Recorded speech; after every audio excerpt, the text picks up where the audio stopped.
I'm going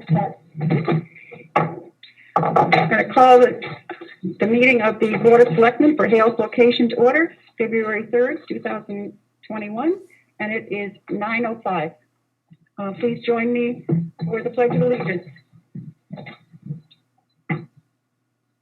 Pledge allegiance to the flag of the United States of America and to the republic for which it stands, one nation, under God, indivisible, with liberty and justice for all.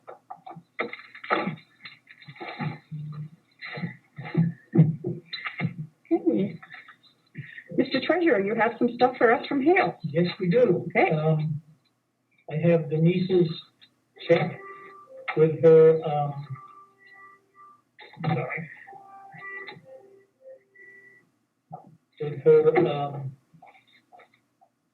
work. Okay.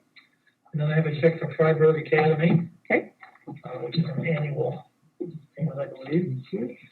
I also have Look at that, make sure you the deposits.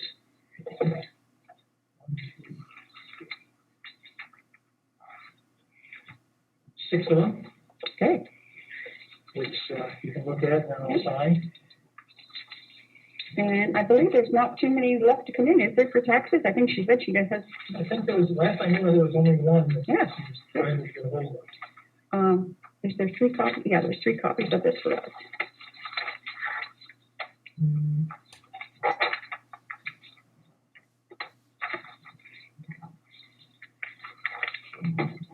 You would like to look at those checks? And here is, see, we get this once a month from the tax collector up there. It's her, or what she does. Okay. So, The report of her duties. the report of her duties. Whoops. And I guess there's one here for you too, Joe, because there was 4 here. I'll get it back to you when you do the deposit. These look fine to me now. Yeah.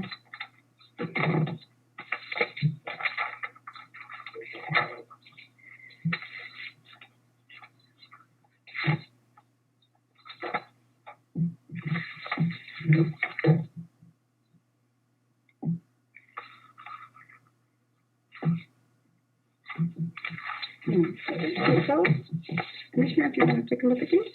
Thank you. So, we need a motion to allow the treasurer to sign the checks for Hale location.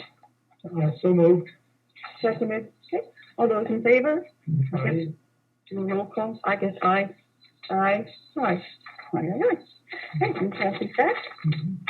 Do we need a roll call? I'm sure I could do it. Yeah, go ahead. I don't know if we do or not, but I was doing because we're on Zoom. Chairman McCarthy? Yes. Commissioner Platt? Yes. Commissioner Tessari? Aye. There's your roll call.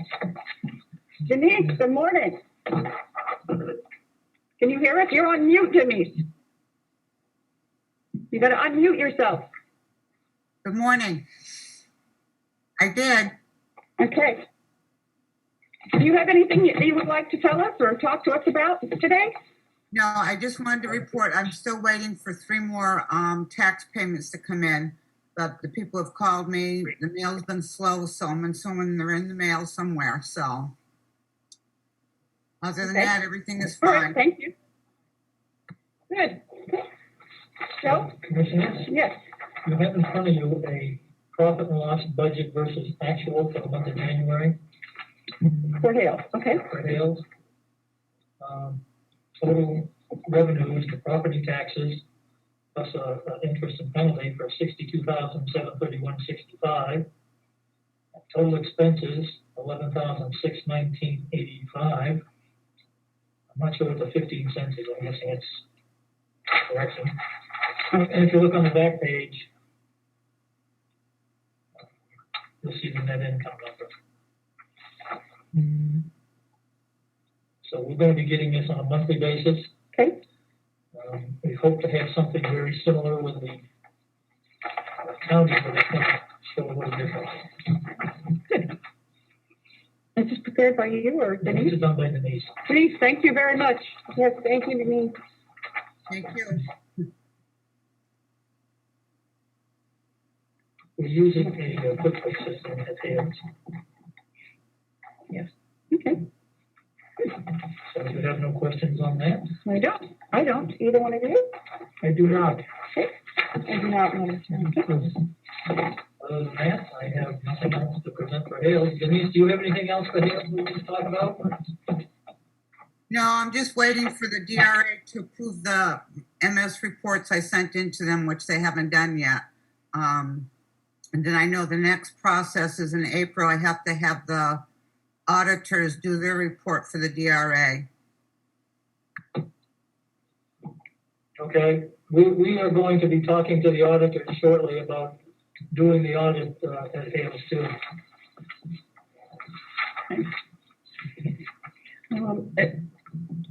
Kathy mentioned, and she's not here today, something that needed to be signed. Yes. Did you, by you or by me? So I don't know what it is. Well, she sent me an email. I was going to sign it today, but I don't know what it is either. I went down to check and found out she wasn't here, so I guess I'll have to check it first. Okay. Any other further business for Hales? If not, then I'll take a motion to adjourn the meeting. Seconded.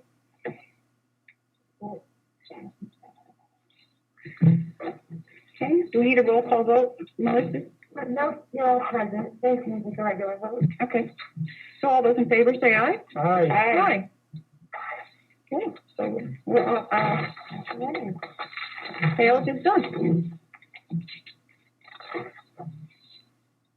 We don't start our next one. Oh, geez, we got 20 minutes. Good, I'm not going to stop. Are we off, Melissa? No. Okay. You want to be or? Well, we got 20 minutes before we have to start the other one.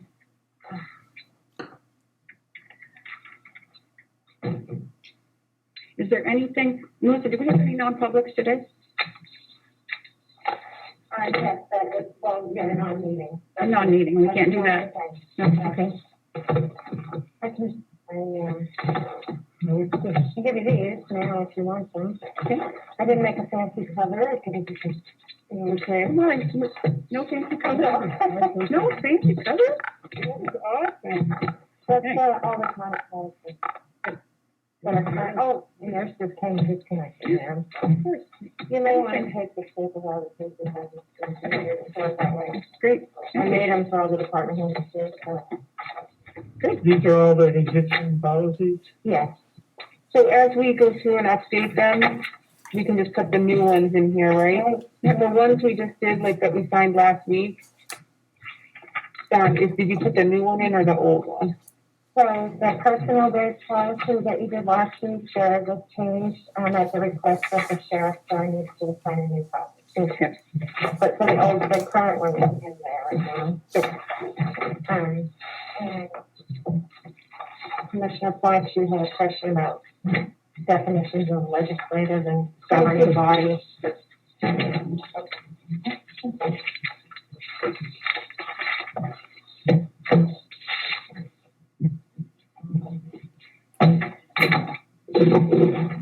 County convention.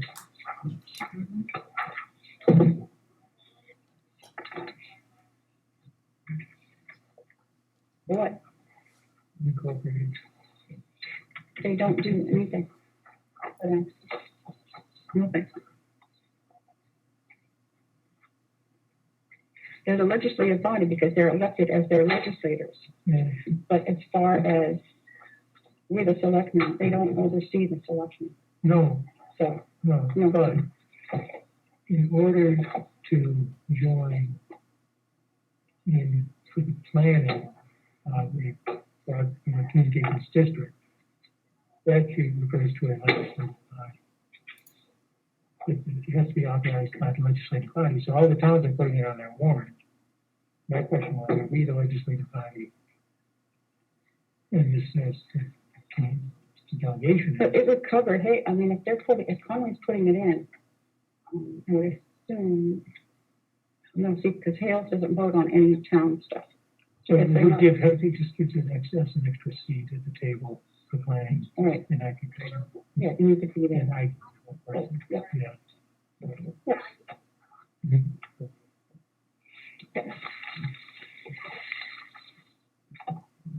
So is there anything that we can do ahead of time while we're, I would like, are we going to be approving minutes today? yep, and we get, open up, our meeting is up and get Which ones would we be approving? the ones from 2 weeks ago that we didn't sign last week, right, which are in your packet.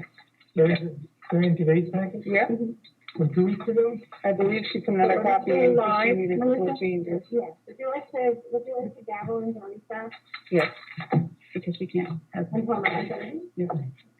Okay, we are going into recess until 9:30, at which time we will open up our regular commissioners meeting. Thank you.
meeting of February 3rd, 2021, and it is 9:30 a.m. Please join me with Pledge of Allegiance.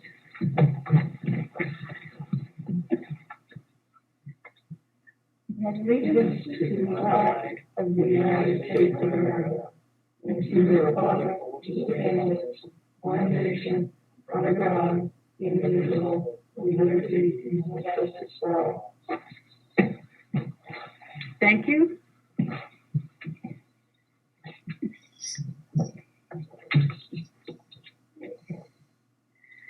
Do we have any additions to the agenda? I don't believe so.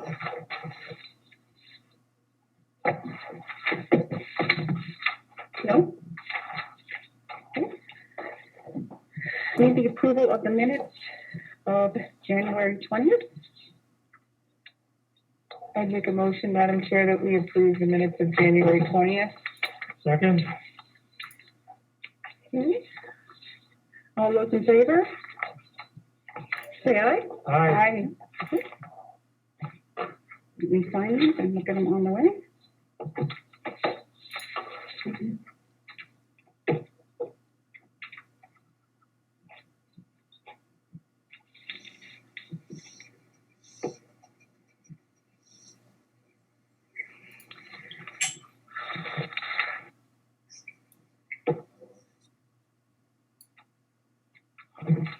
Okay, if you would be so kind.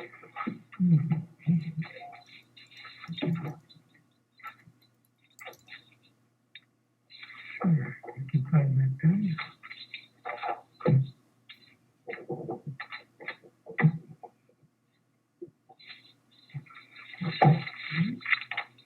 Okay.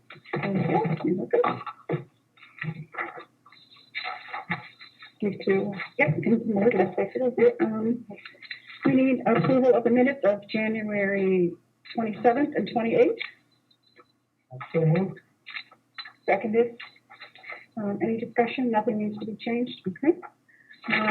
All those in favor, say aye. Aye. Aye. Aye.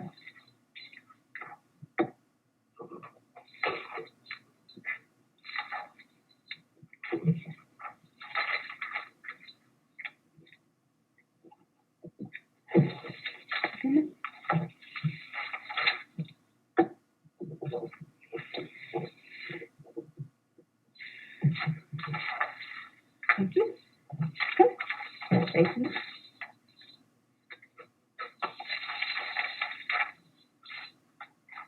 Okay. Okay. Commissioner Tesari has asked if she'd be allowed to speak. It's okay. You can pass on me. No? Yeah, I'm good. Thank you, Madam Chair. Okay. And we will go right to media questions.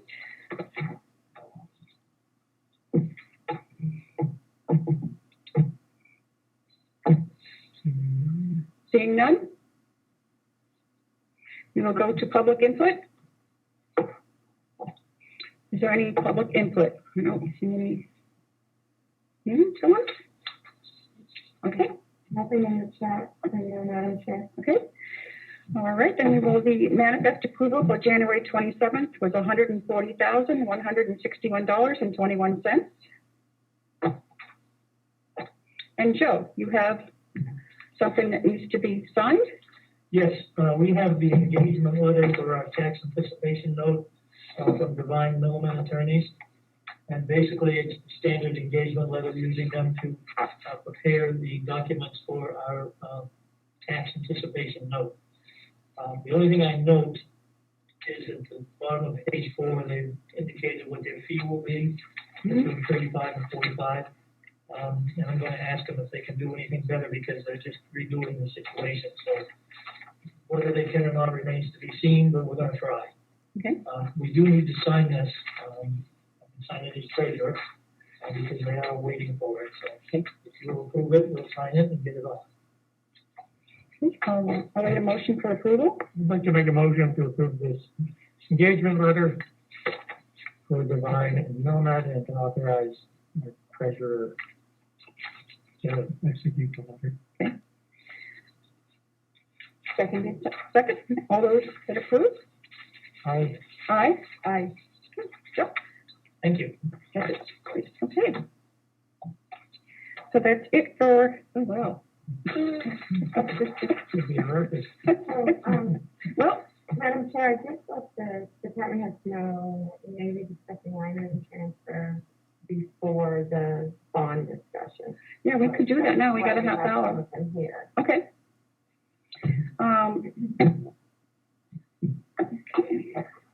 I guess Fergus then, line item transfers. All right. Let's get started. So here's a stack of them. I do have a set of originals here, most of which are signed. And there are, let's see, the sheriff had one change to the one that was sent to you in draft. So we did make one change, the source of the funds was switched from bailiff to fund, I'm sorry, to special detail. But that was the only change that we made there. One sort of universal question for your consideration, there are a number of line items in here that are offset by revenue. So for example, forestry in the sheriff's department is one, several of them are in the nursing home. My understanding is in the past that people haven't felt that that required a line item transfer. I don't know what exactly should be done. I prepared them because they were showing deficits, so you may feel that that's not necessary. So I wanted to bring those to your attention. And finally, the last four items are interdepartmental transfers. We had very significant savings this past year in basically energy. And I did talk with Bob Murray about that. He agreed that he was going to let those funds, if you will, surpluses be rated for the purposes of feeding line item transfers. And the reason I chose those, they're large items, it makes it very easy to follow the money and to see clearly where the source of the funds were, where it went. So I want to mention that. And I should have mentioned at the top, there are two encumbrance requests here as well. And I believe that this should be the last adjustments that are needed for this 2020 budget, although I do hold out the possibility that we may need to revisit this again. But I think we should be able to conclude that process. I should point out we're able to conclude it in part because the collaboration of people like our registrar, who is going to take a couple of bills in 2021, but she points out that they really should be for 2020. So as we're trying to close our books and get it on to the auditor, we're trying to say that we have cut the last check for 2020. I may not be able to show that, but that's what we're trying to do. Thanks. Well, look at that. Team player right there.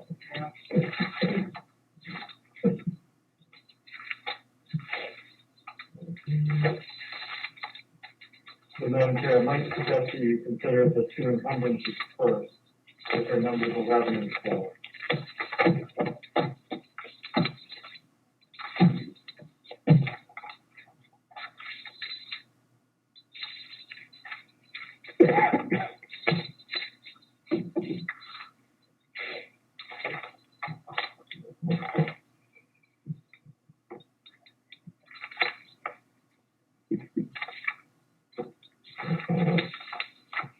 Okay, 11 and 12. Okay.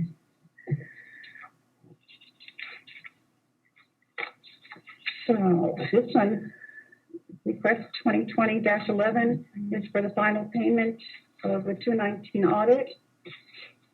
And we're encumbering that. Why? We haven't been able to make that final payment, or? Well, I should have encumbered it in December, but I didn't consider the fact that we have that bill. And also now that that process is done and that we are intended to pay it, in order to pay it out of last year's funds, we really need to encumber those funds because we're now in February and we're trying to close those books. May I ask the question? Yes. It was budgeted for 47,000 and we're over that. do we know why we went over? An audit seems like it would be a straight fund. We're not actually over it, we're well under it, our debt is still $21,000 left in that line. And what I should have done is encumbered the extra 5,500 prior to the end of the year. There was at a point, it looked like they might do a separate audit on the jail, that would have been 20,000 fine. So we're not gonna push out the 21 that's still available, we're just taking what we haven't paid yet, which is the 5,000. Okay.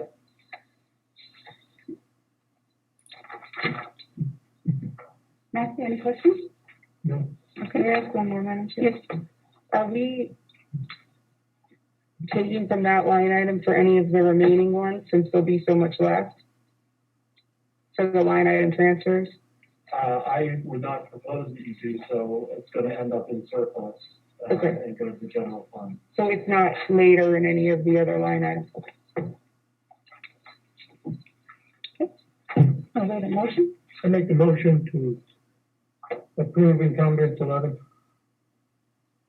For $5,500 for $5,500 in account number 4102. in account number 4102.001. 001. Thank you. Seconded. All those in favor say aye. Aye. Aye. Do we have a clean copy to sign, or do you just want? I've got a whole stack of clean copies. Okay. So I might suggest we hold. We'll sign them all at once, okay?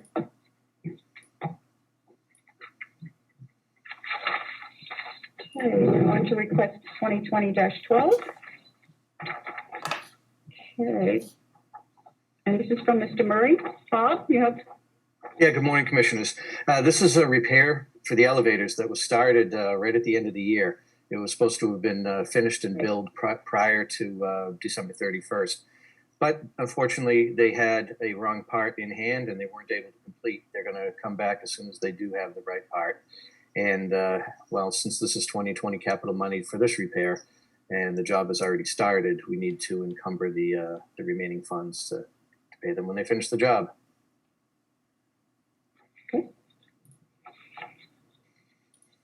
any questions, Matthew? No. Kim?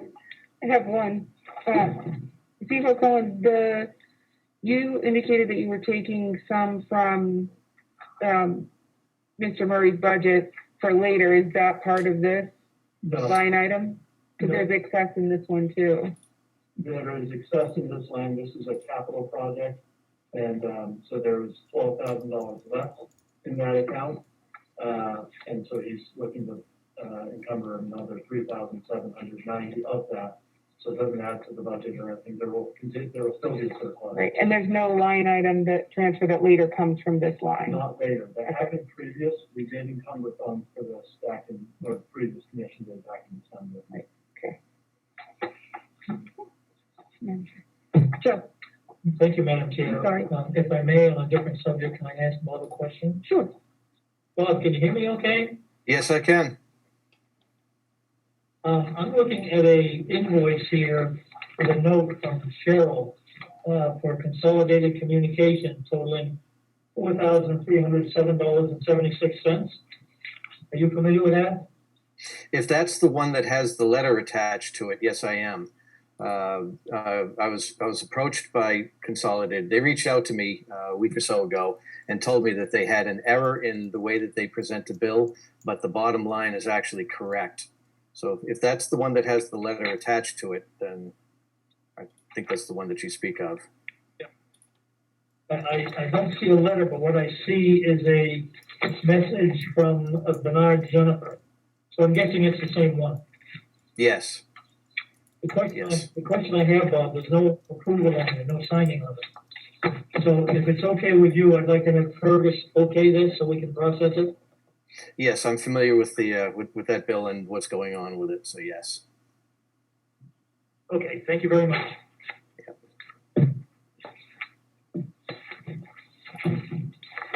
Okay, I'll wait a motion to approve line encumbrance 2020-12. Motion to approve encumbrance request 2020-12 in the amount of $3790 in account number 9400.099. Seconded. Okay, all those in favor? Aye. Aye.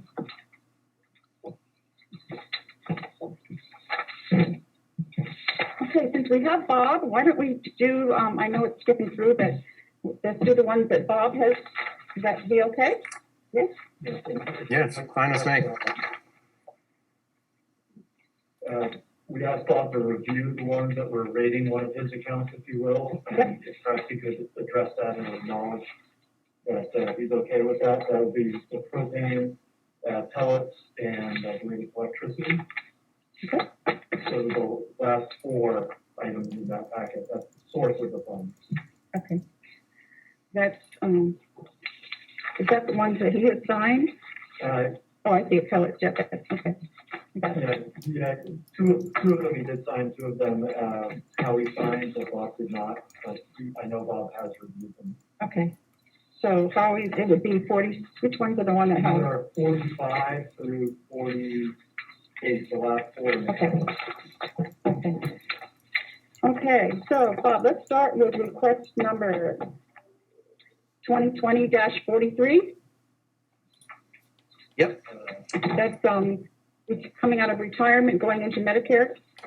Yeah, those are all, I don't have that number. I only have 45 and 46 in front of me. I apologize. But if that's what I think it is, it's 4170, taking care of the one, we didn't have enough money in that for the Medicaid retirement and salary. Is that the correct one?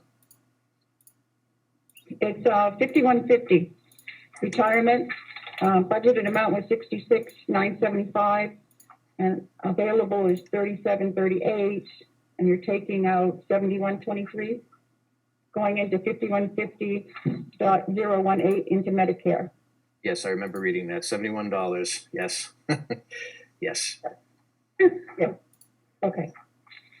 Any questions? No, Madam Chair. Okay. So we just okay all of these at once? Okay, to make it easier, if they're all from Bob. Would that be okay? Is that permissible, Melissa? If we take one vote on all these from Bob? Okay. The next one is 2020-45. Yes.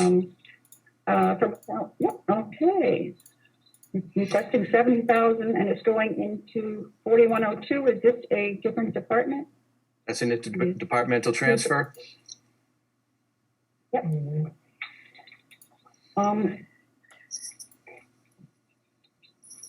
Bob's role in that is just really to say, yes, I agree with you rating one of my departments for the funds. Right. But it also, and is there a transfer that's going from the person, the department it's going into? Because they also have to sign it. Yeah, this is 45. Yes. Yeah, this is actually a department that technically I believe the commissioners are responsible for. So, but because it's interdepartmental and involves one of Bob's departments, that's why he signed off on it. So then we should sign requested by the commissioners if it's in our budget. Correct. Okay. Again, 45, 46, 47, and 48 are all interdepartmental, and the sources of funds are all coming from one of Bob's departments. Matthew, questions? Yeah, is that a typo? Deductible fund? Where are you? Sorry, deductible. Deductible. Yeah. Is it deductible? Yeah. Okay, any questions? No. My only comment is, we should have signed this and you didn't yet, so Right. just be. Okay, so.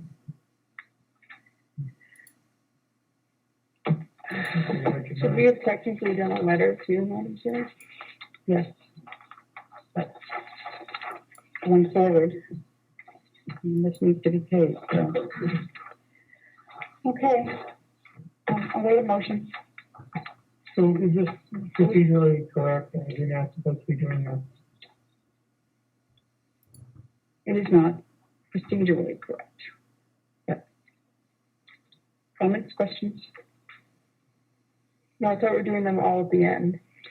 Oh, that's true, but where this is, so do you want a motion, Madam Chair, for just this one? Or do you want to do a motion for this one and the one we just previously looked at so we don't get? No, I think we'll, do we do two separate motions? Did you see the second form though? Is this complete? Is this all that would go to the delegation? I believe, so, but, is it? It also needs Howie's signature, correct? Because it is in the department? Yeah, and I do have Howie's, Oh, you have another transfer? this is 45 still? Yep. Yes, I do have, oh, excuse me, no, I don't have Howie. No, this does not involve Howie at all. The commissioners are responsible for 4102. Right. Bob is responsible for 4198. Right, so it's just us, we didn't sign off on it. Correct. Okay, There are two of these that involve the commissioner's budget. Right. One is, number 29. yep, I And saw the that other one. is this one. Okay. Okay. So are there any further questions? We'll just wait and, like you said, we'll do them all at once. I forgot that I made that. You want to do one? Yeah. Okay, any other questions on this, other than being not correct? What? I have a question. So are we gonna prepare a statement to send along with this to the delegation so they know why this transfer is being done? I don't think that's specifically necessary. It has the reason for the request, which is off on the right. And, That tells me nothing. It just says inter-department transfer. It doesn't give the reason why it's being transferred. What is the reason? we were over budget on medical insurance. So this is the $3 million line item. So it's been over budget, so every time I've sent around the budget update, Yeah. it's been in the red, so that's how I've been notifying people that this is going to be the. That's what I want to go to delegation, so that they're not looking at it, hearing the same thing. I want them to hear on this date, it was notified, this was in the red. At this date, everyone was notified it was in the red. And this date, everyone was notified in the red. Now we're here, it's still in the red, approve this expense. That's what a letter we would have signed that would accompany this would go to the delegation and say. So I'm just wondering, I get that we're here now to look at it. We have Bob here, like, let's sign it, but can we get that letter so that when the delegation sees it, they know exactly? Okay. So, may I ask, should I sign this for the commissioners? As a request? You make a motion? Mm-hmm. Contingent upon an accompanying letter. Yeah. Go ahead. So I think it I would be, motion to, make this, line item transfer request 2020-45. You need all the details? no, just to allow Commissioner, To allow. Commissioner McCarthy to sign for the commissioner. Okay. Okay. So I'll do that on the original. Okay. Second, anyone? Second, I'm sorry, second. Can I just for a minute to make a note? Yep.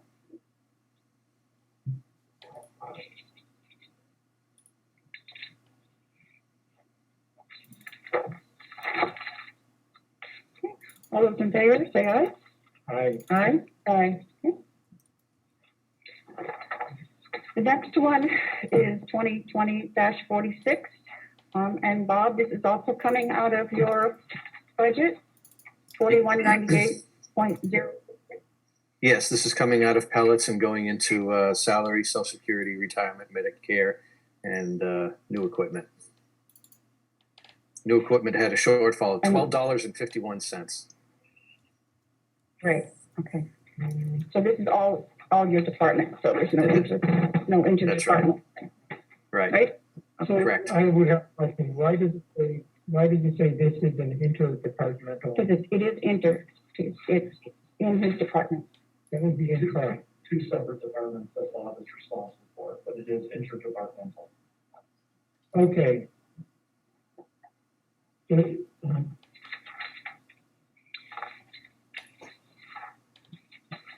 I'm signing, I've got to both sides. Okay. And Any questions, Kim? Oh, I'm sorry, Madam Chair, I'm behind, we're on 46, yeah.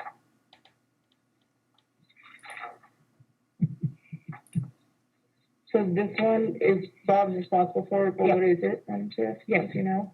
Yes, Bob? Yes, He approved it. But what is this line item? What is this other department? That's his department. Okay, and this is, and that's his facilities? Yeah, okay. yeah, 4198 is my facilities budget, and 4170 is administration building specific. Thank you, Bob. Thank you. Thank you. Okay, let's see if we can't get three up here.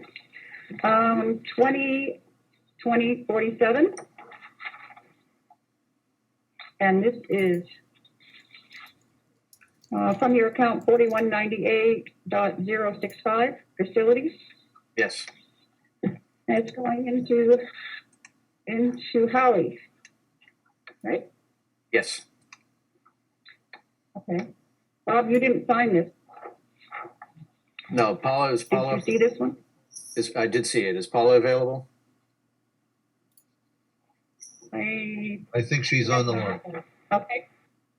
Yep, she's on the line. Go ahead, Paula. Hi. Can you hear me? Good morning. Good We morning. can. Okay, these were one of the ones, Fergus was talking about that we were questioning with, they have revenue lines tied to them, and typically we didn't do transfers for these. Fergus did do these up. If you'd like to transfer them, that's fine. So I guess we're just looking for a clarification if we should do transfers for lines that are tied to the revenue. Can I ask a question, Madam Chair? Yes. Kim? Paula, do you think the revenue will cover these?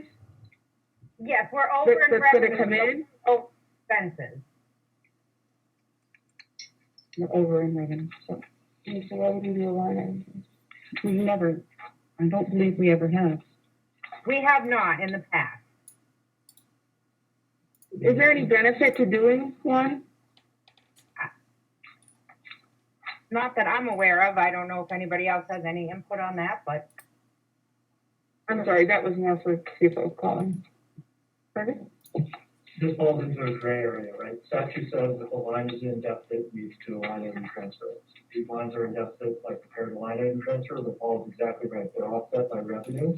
So as I put in my cover memo, this may be different than your past practice, and you may decide it's not necessary. So I prepared them because I was preparing all to address any line that's in there. Is Lino there? Lino, are you with us? Representative Avellini, can you hear us? Yes, I am present. Since the executive committee has to approve these, do you want us to do line item transfers in this situation? I do believe we haven't done them before. What would you prefer? Since you guys have, it makes extra work for you. Is it a line item transfers for the previous year's budget or for this year's budget? This is for 2020, Representative. The question is, do lines that are in deficit that are offset by revenue need a line item transfer?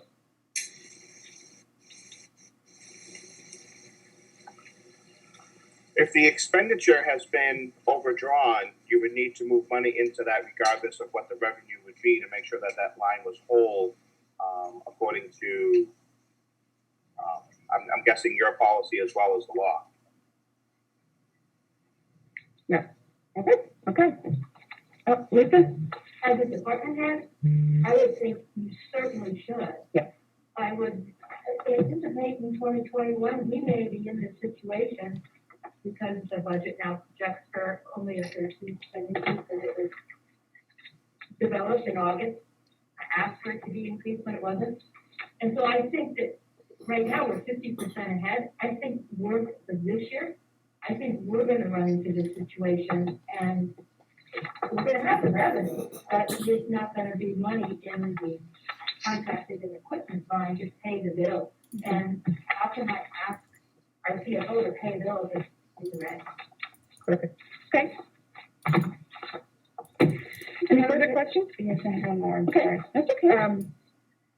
Do we need one of those letters for this one? I think it would be prudent, yes. So can we also have a letter for 47 that explains, I would assume that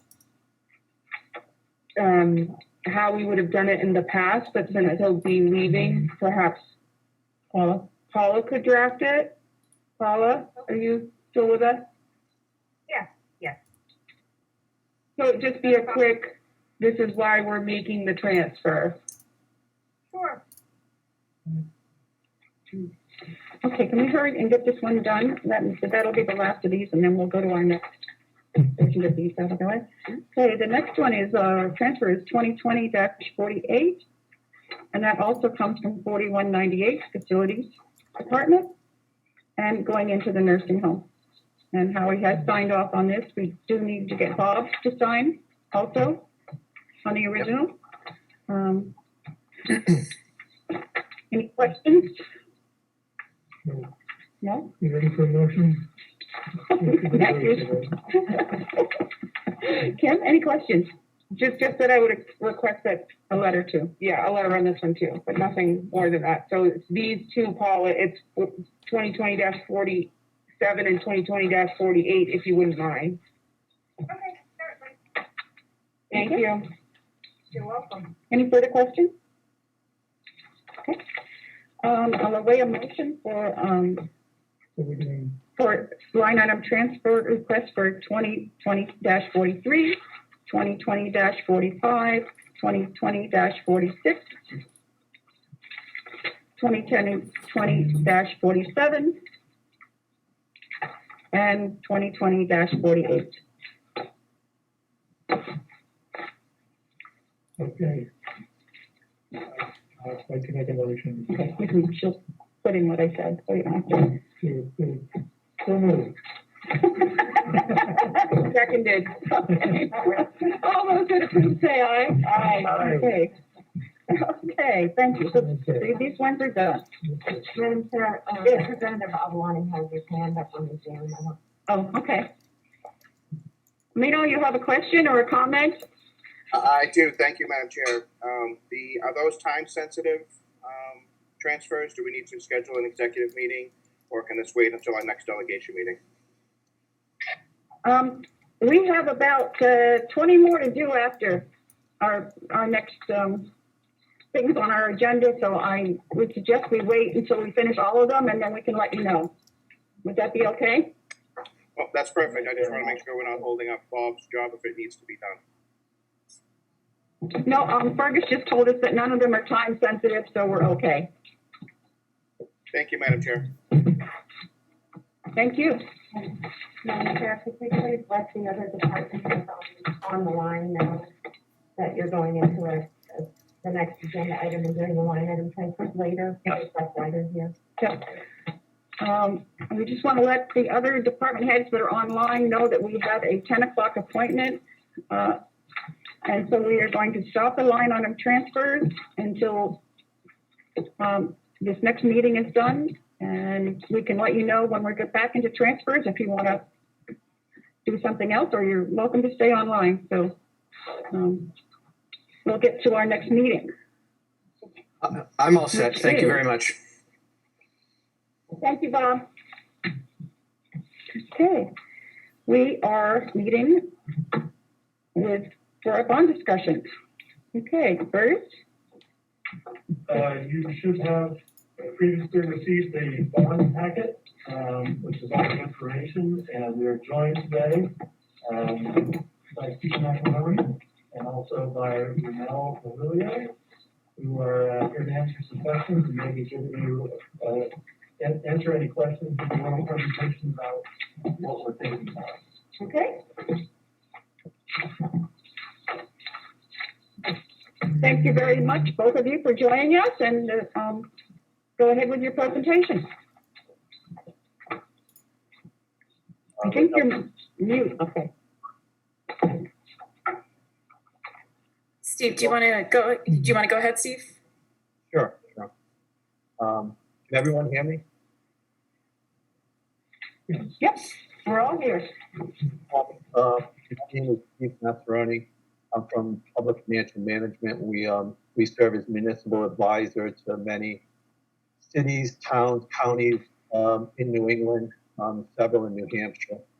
And what we do is we assist governments when they want to issue debt in the public or private market. So there is an opportunity. The county has a 2010 transaction. Bonds have what are called the 10-year call provision. So anytime after that 10-year anniversary of the bond, they are callable on an interest payment date. So these bonds are callable on the next interest payment date, which is August 1st. I think many folks probably know the interest rates are at historic lows.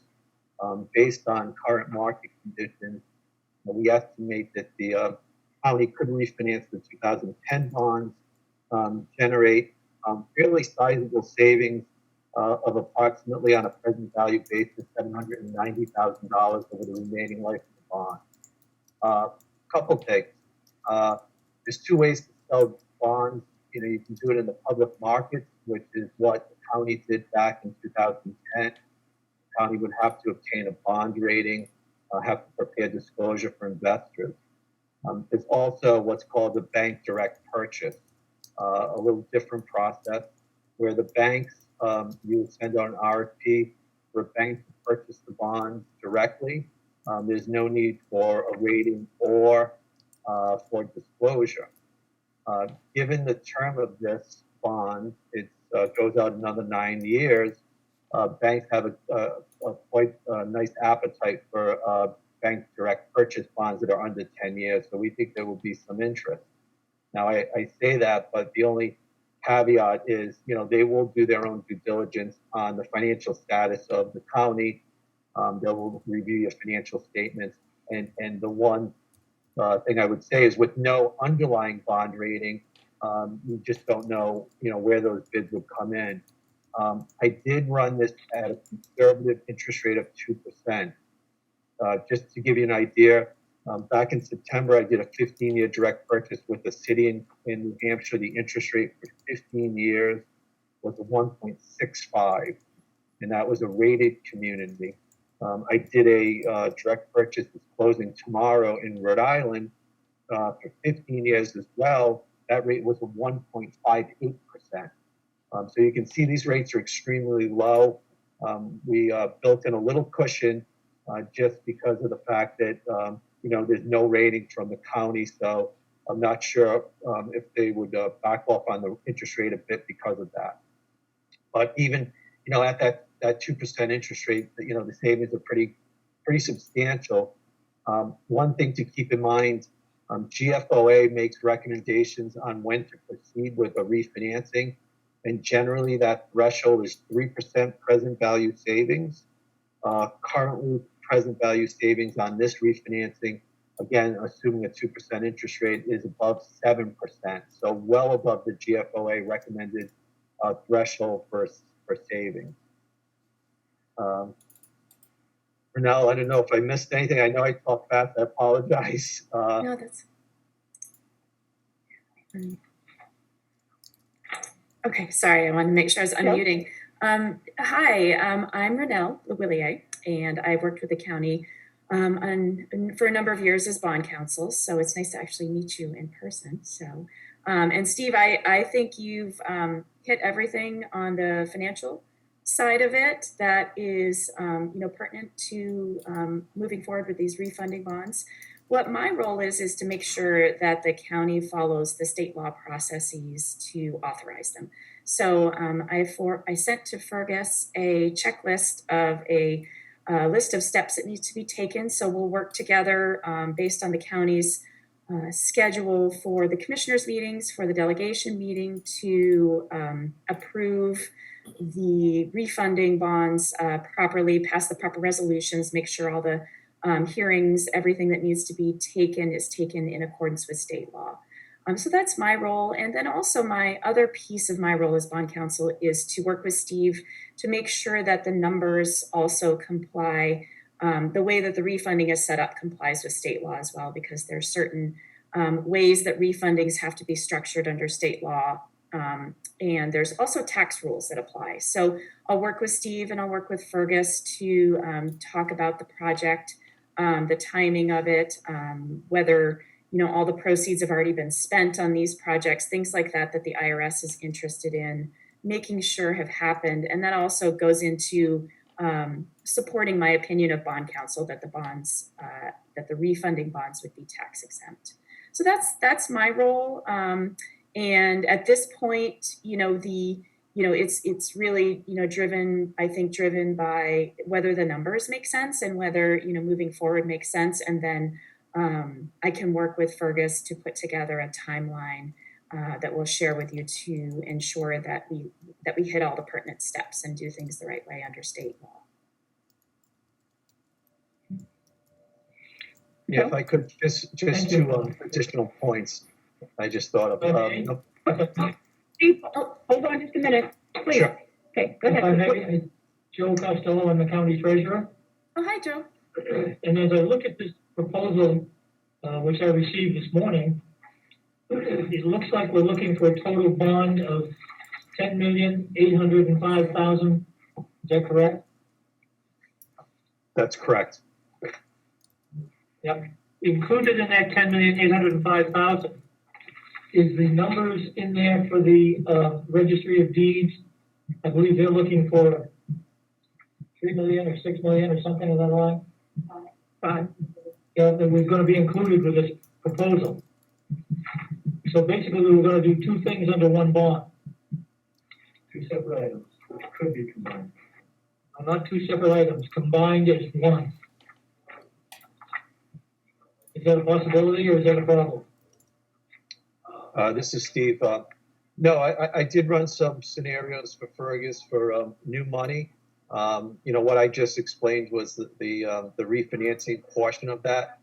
Certainly, if the county decides to issue new money at the same time as this refinancing, it can be done in one package. Even if we did two series of bonds, there's some economies of scale when you combine the bonds. The only thing I would note is that, as I pointed out earlier, the bank direct purchase market, banks like relatively short financing. So 9 years, 10 years, I've gone 15 years is probably the longest I've gone on direct purchases. So if I did run for Fergus, 15 years on that other piece, certainly if that's the county's desire to go out with that one as well, we certainly could combine these. Yeah, and from So my if I may, follow up question. Yep, go ahead, Joe. Joe. So if I may, what I'm looking at is just for the nursing home bond here with these numbers. We don't have the numbers in front of us, including the registry bond. Would you say you prepared those? I think we have to. Those four tables are I'm proposal. not sure. Registry bond. Those last Oh, okay. Apologize, I stand corrected. I just want to make sure we're comparing apples to apples here, that's all. Yeah, I think Steve, you ran them together and then you ran separate. I don't recall off the top of my head. I certainly, as Steve mentioned, we could put those together. I will, need to review, pull that file back out. I recall that I started working with Lisa a couple years ago on that registry project. So, I'll pull out those materials and touch base, with you at the county to see sort of what the status of it's that and sort of refresh my memory, get any updated materials I need on that project. But certainly, as Steve mentioned, we can certainly do those together. From my standpoint too, we could streamline, the delegation approval process so that we cover both, authorizing both of those projects, certainly. So under your estimation, there wouldn't be, I can't say there would be a problem. I realize there's some hoops to jump through yet, but what I'm trying to figure out is it would not be a problem to combine these two into one new bond. Is that correct? That's correct. Okay. And so what I'd like to see is that the numbers showing the two of them together. what I'm looking at is the numbers for one and the numbers for the other one. I'd like to see them mashed together so I can see what the total is. Sure, I can provide that. Thank you. May I ask a question? What's the advantage or disadvantage of having them together or separated? Is there an advantage for one way or the other? I think the big advantage is the cost of issuance. You know, bonds are not cheap to get into the market, so you save on costs. That's the biggest advantage. You know, the other advantage is, you know, banks may have a bigger appetite for more bonds than less bonds. So, you know, you may get a little more interest because there's a little more size to it. But again, if the desire, so this goes out 9 years, the refinancing. You know, if you decide to go 15 on the new money piece, it would be one bond, 15-year bond, and we have two components. We'd have the 9-year refinancing piece and then the 15-year new money piece. So it can be done. One thing I was going to note with the refinancing is that with refinancings, you generally don't exceed the original maturity date. So with this refinancing, you'll notice it's not like when you get you get a 30-year mortgage, you pay 5 years down, you go out and get a 30-year mortgage at a lower rate. Here you issued a 20-year bond, you know, you paid off 11 years, now you go out and just get a 9-year bond. You don't go out and get another 20-year bond. Just wanted to be clear with that point. Yeah, thank you, Steve. That's a good point. Thank you. Commissioner Sari has a question for you. Yes, I just want to back up for a moment, and I apologize, Steve. I'm one of the new commissioners. Can you just tell me where you're from? Sure. I work for a company called Public Financial Management. We are based in Philadelphia. We are the largest financial advisor in the country. I work out of the Boston office. I am home in Rhode Island right now for probably a couple more months, but I do work out of the Boston office. I've been doing public finance work for 20 plus years. I work with, Manchester, Rochester, Dover, Cheshire County, Stratford County, Belknap County, Keene, Bedford, a couple others up in New Hampshire, as well as a lot of Rhode Island clients, as well as a few in Connecticut. And are you paid for your services to the county? Yeah, you'll notice in the refinancing numbers that I ran, there's a cost of issuance line item. That line item for the refinancing is approximately $32,000. That's the fees that are for the refinancing, which would include my fee, Renell's fee, as well as there's a redemption fee, a verification fee. So there's other professionals that would assist with this. Minor roles, but certainly would assist. So that $31,000 is an estimate of the fees for this bond issue. The savings are net of all fees and expenses. So the number I said, as far as the savings of $700,000+, whatever the number was, that's net of the $31,000. It's on page 2, Jim. Okay, thank you. Lisa, you have any questions? Since you're here about your. When can we start?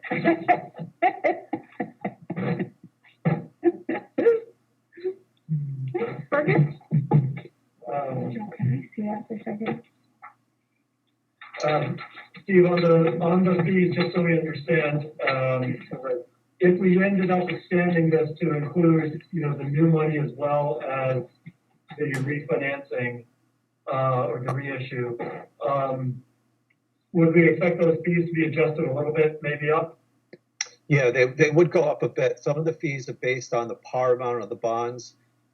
So the fees wouldn't double though. So the fees wouldn't go from 31 to 62. The fees may go up another $10,000 or $12,000. And it might even be a little less. Given that we don't have a current bond rating, can you walk the commissioners through what the process of getting a bond rating might be and what the financial impact on our potential rate might be if we were able to achieve that? Sure. So historically, the bank purchase market, and the interest rate was slightly above the public market. And the reason that is because in the public markets, it's a bigger, broader market. However, the fees for a public deal are more expensive than than a private direct purchase.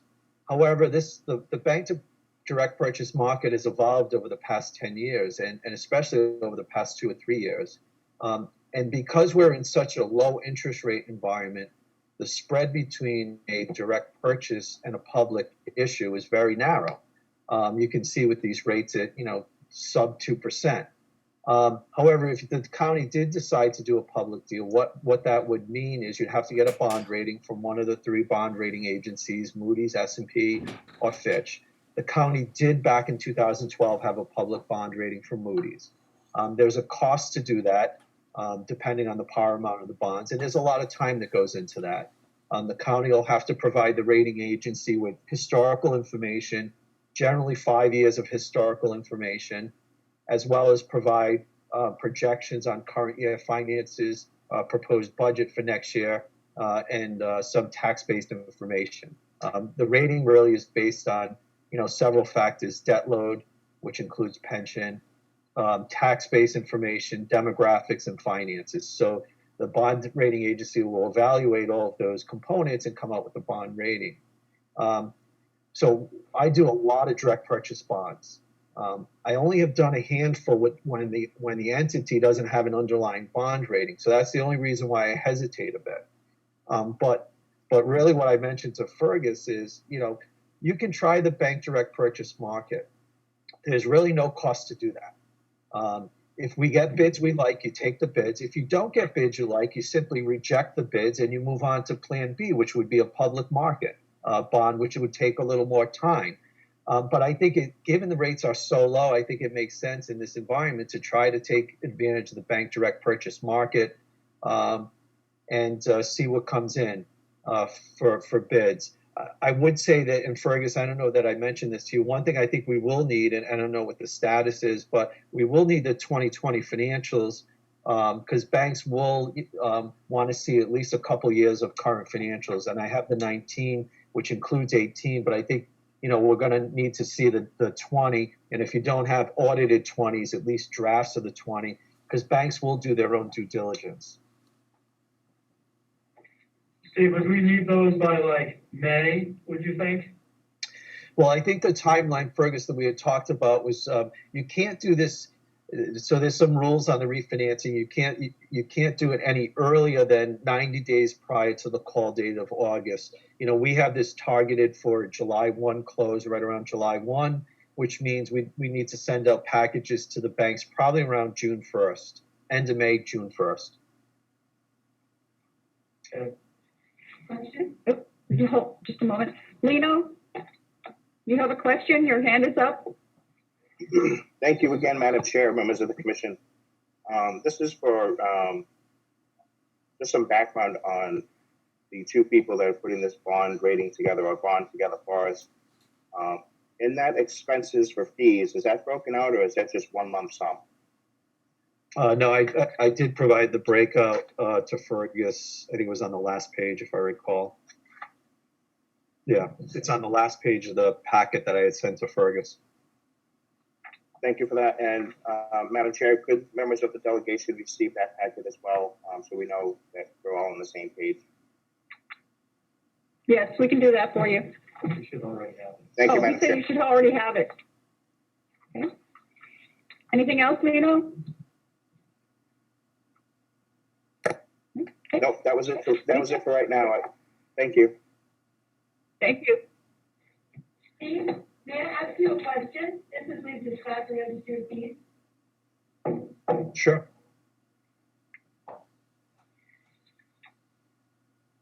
I'm confused.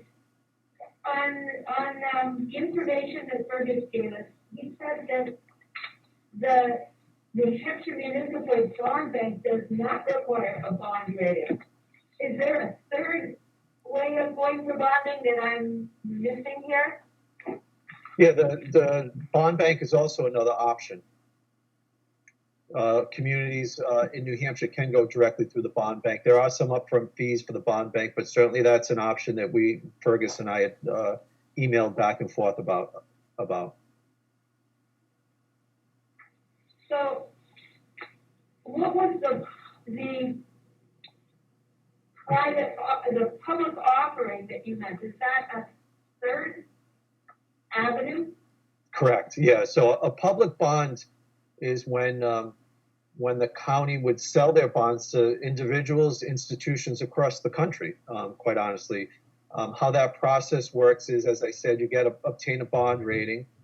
You prepare disclosure, which is called an official statement. You prepare an official statement, and then you send it out to investors in investment banks, buyers of municipal bonds across the country, and you have what's called a competitive sale, where on a certain date you would receive bids, and for the most part the lowest bid wins, and you award them to whatever bank, investment bank, not bank, provides the lowest costs of funds.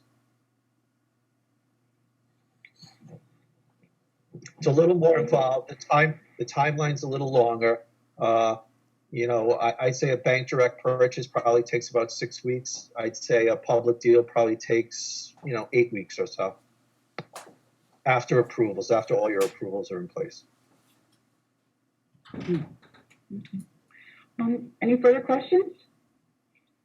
Matthew? Kim? So I have one, again, Madam Chair. Steve, we're talking about the timeline, and you said packages would have to go to the banks by June 1st. Correct. So I'm just wondering, when would you need the county's completed financials by then? Because you need time to prepare these. You can't just have it that day. And well, for a direct purchase, just the same day, honestly, is all I would need. I mean, I'd like to review them before they go out, for a couple of days just to take a look at it. But no, for a public offer, it would take a little longer. You do have to incorporate those numbers into the offering document that I talked about. But part of the bid package that we send to banks is simply we attach the financials for 2 or 3 years. Lino, I see your hand is up again, or is it still there from last time?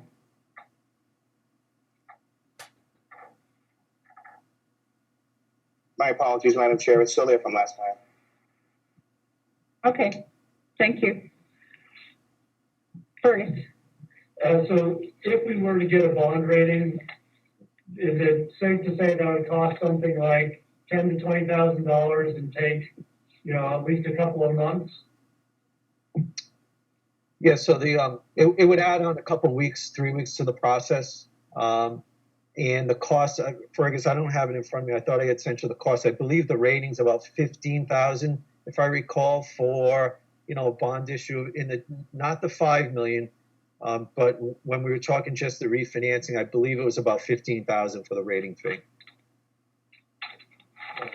So if we were to go through that step, which also has some risk that maybe our bond rating isn't quite as good as we would like it to be, the savings on the interest would have to be greater than the cost of getting that rating.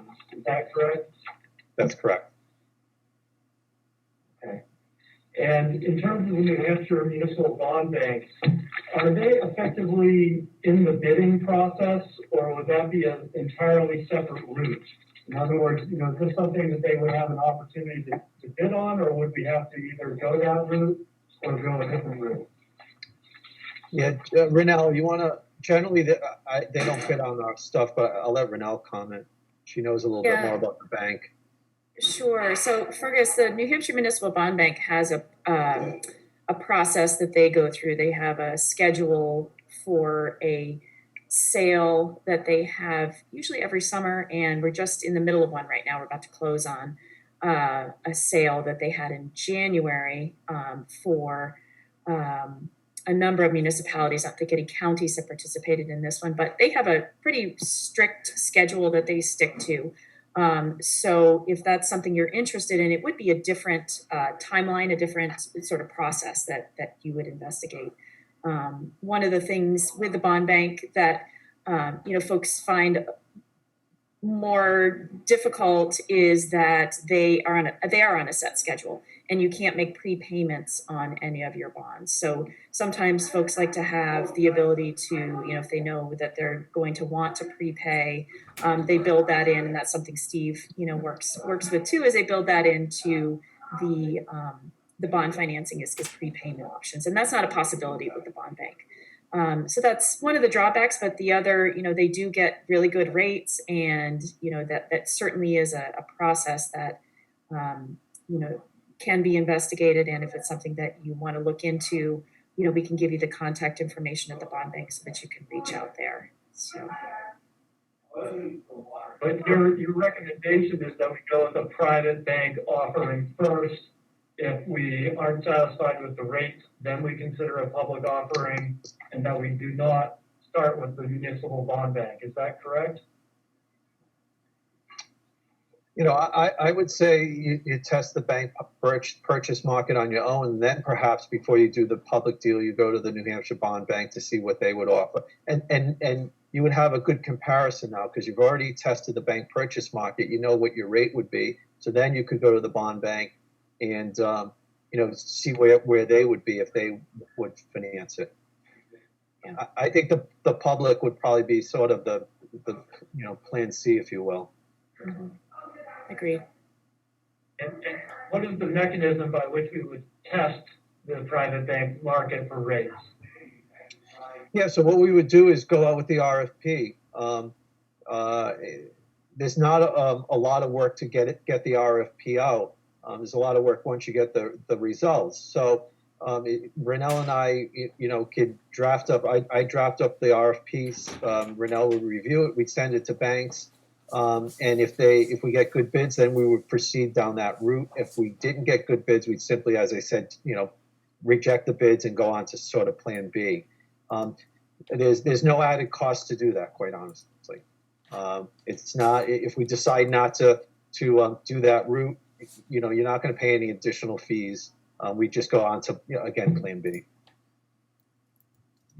And when you issue an RFP like that, how long is it open for typically? 2 weeks. So in other words, in a timeline might be, we issue an RFP around June 1st. We've got responses by around June 15th.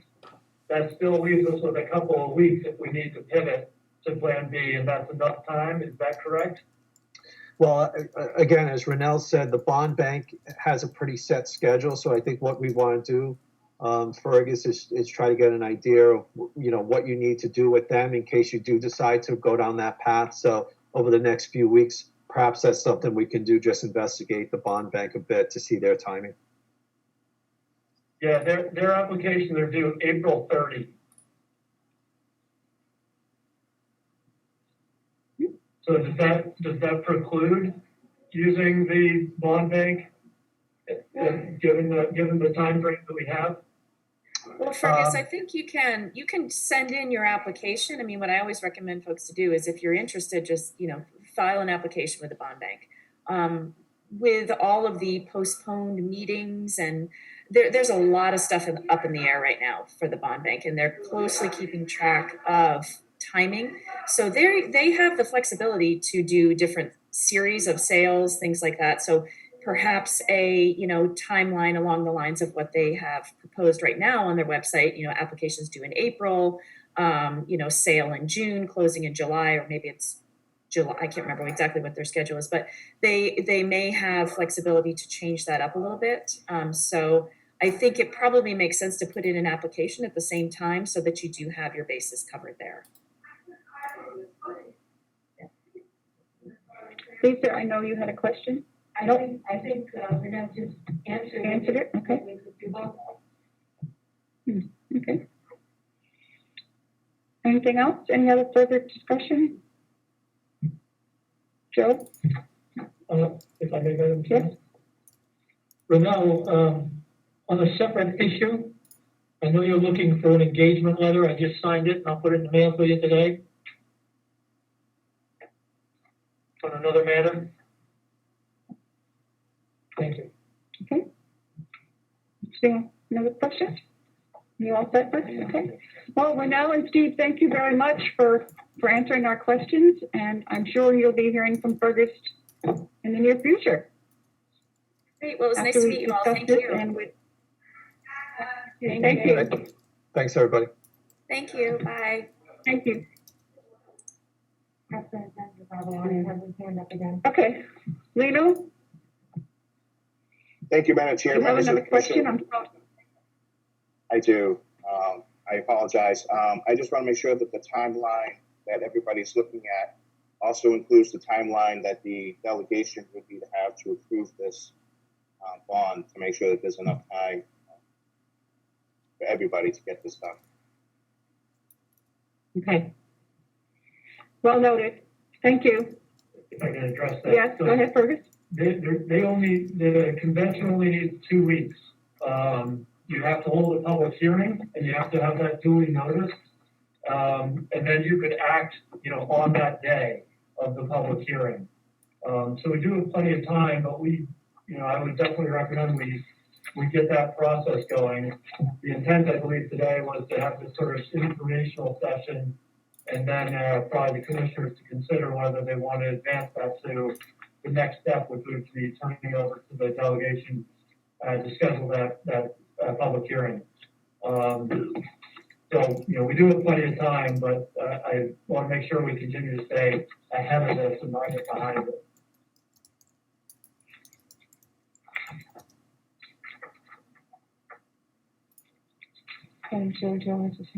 Oh, I'm sorry. Yes, Joe? Thank you, Madam Chair.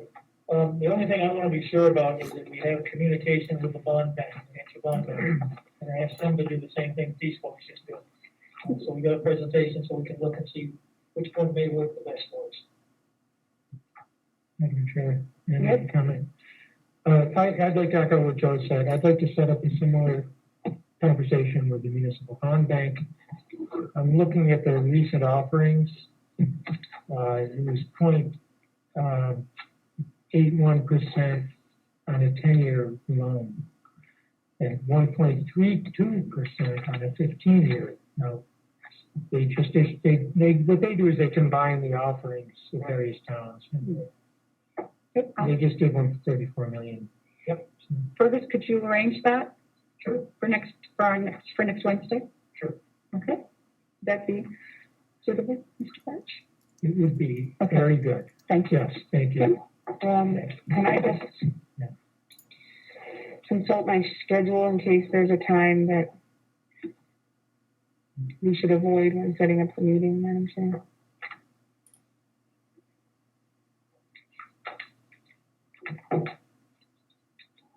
Mr. Treasurer, just to clarify, so 10.8 million, that's just for the regular construction. So separately, 5 million. I understand.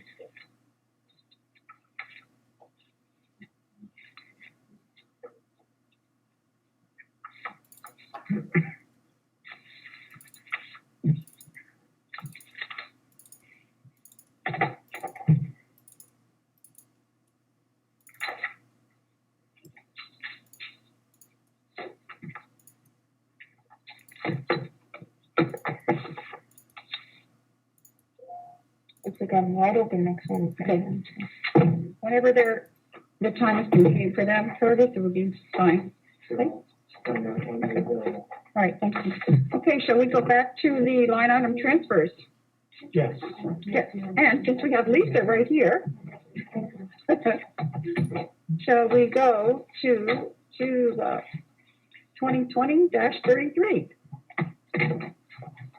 I don't have those in front of me, so I just wanted to alert the department to come back if it's. We have, What should I invite now? we have Dominic, Will, Sally, Paula, and I don't, those are the only ones. There's several here with no signatures, so, Well, what have you been reading your mind since you've got? yes. I think we're good. Okay. Madam Chair, we're presenting it, Halloween, still has the hand up, I'm not sure if it's old or if it's. Okay. Lino, you have your hand up again, or is it still? I do. I had a From the follow-up last question, if one. that's okay. I have a follow-up question, if that's okay, Madam Chair. Okay, make it quick, Thank you. please. Yep. Are there going to be additional costs that we need to budget for in this year's budget related to that bond? I know they spoke of rolling in the fees and everything else, but just want to make sure we don't have to budget for any outside costs. Okay. We don't, so we're already budgeted for our August, principal payment or interest payment and the February ones. And the cost of issuing the bond would likely be rolled into the cost of the bond. You could choose to do otherwise, but that's probably what I think you want to do. So no impact, positive or negative. It also means the savings don't start hitting until the 2022 budget either.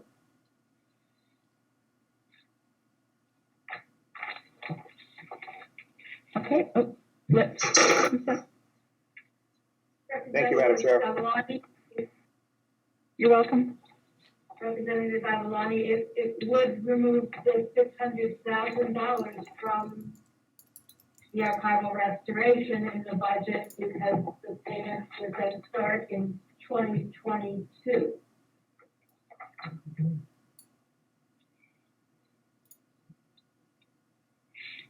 And it would remove the $10,000 that was moved over for the legal expense. I believe both of those were moved to the capital expenditure line.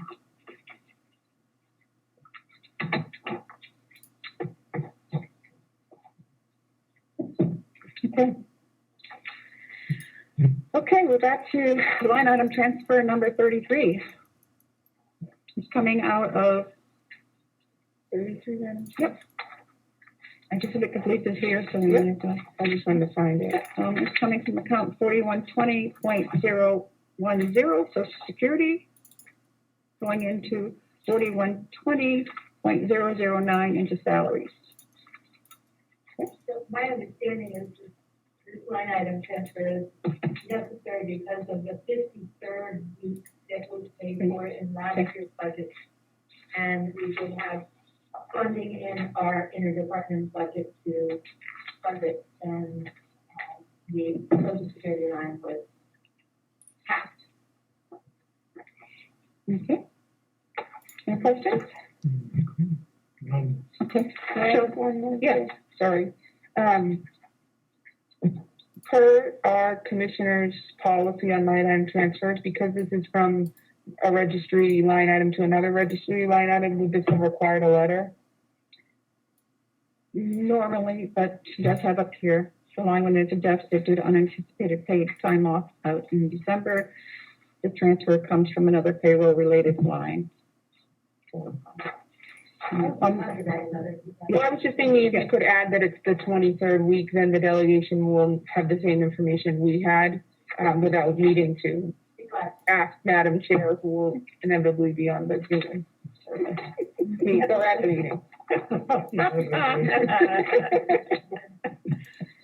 Oh, thank you, Kim. Speaking of you, Madam Chair. Yeah. Okay, shall we do the same thing and vote on these all at once? Make it a little more time effective.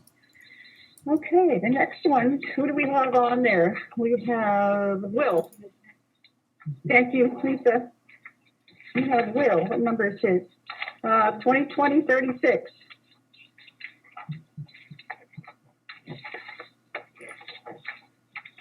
And Will, this is coming from 4193.005 in overtime for the amount of $3,012.15, and account number 4193.029 supplies in the amount of $1,860.64, for a total of $4,872.79 going into line 4193 salaries, 4193 retirement, 4193 water testing, for the amount of $4,872.79. So would you like to make any comments, Will? No, Madam Chair, other than I guess that I think the salaries and retirement, same as everybody else that you're talking to today, probably on a lot of these.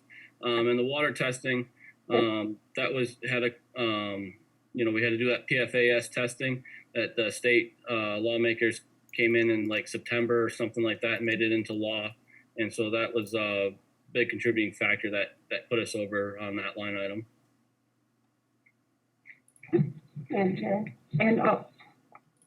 Yeah. And also, would you mind writing up an explanation letter for this for the delegation? Yes, ma'am.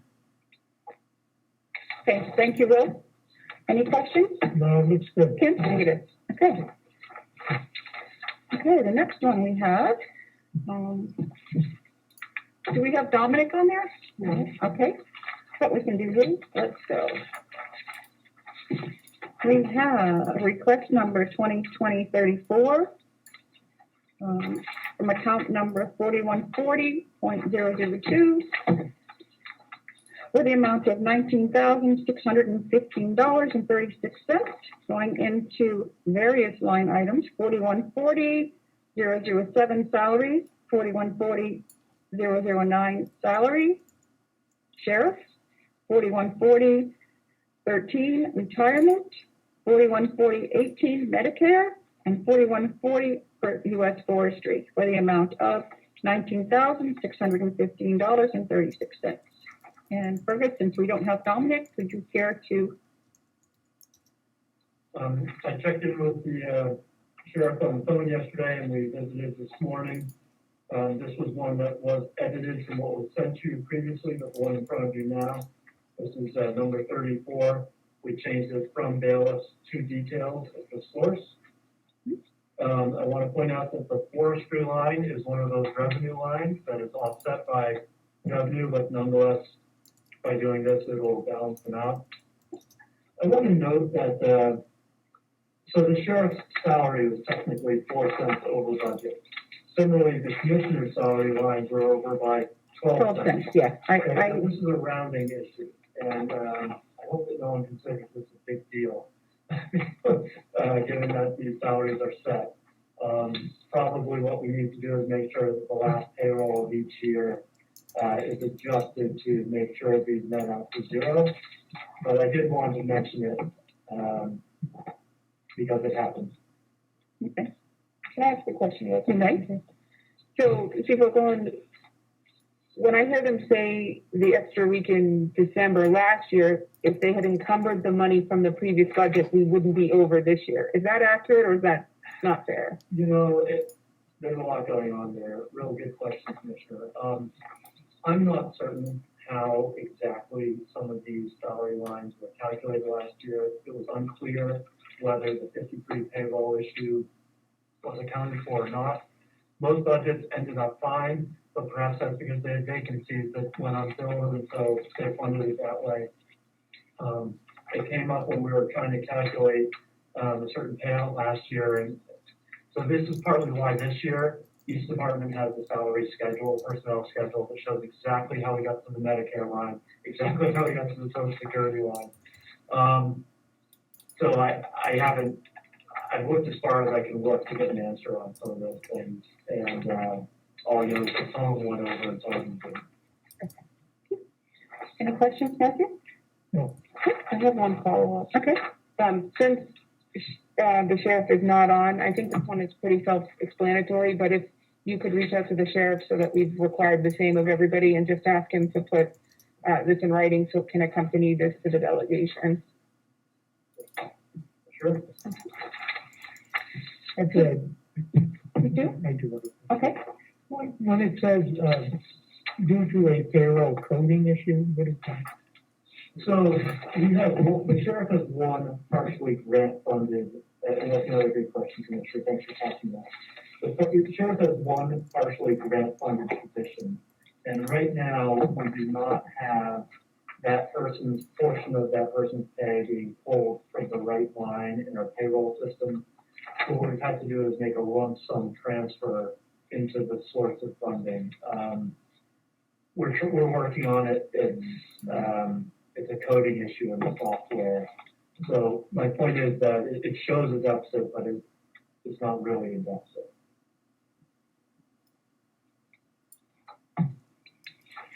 I'm sorry. Any further questions? Okay, we will go on to. I thought we had two. Did we already do two? Mm-hmm. Okay. Yeah, you'll be fine.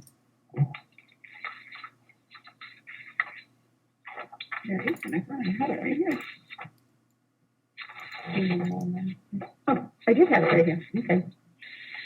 So the next one is 2020-35, also from the Sheriff's Department, from account number 4142.010 from Social Security for the amount of $1,868.29, going into account number 4142.005 overtime for the amount of $1,868.29.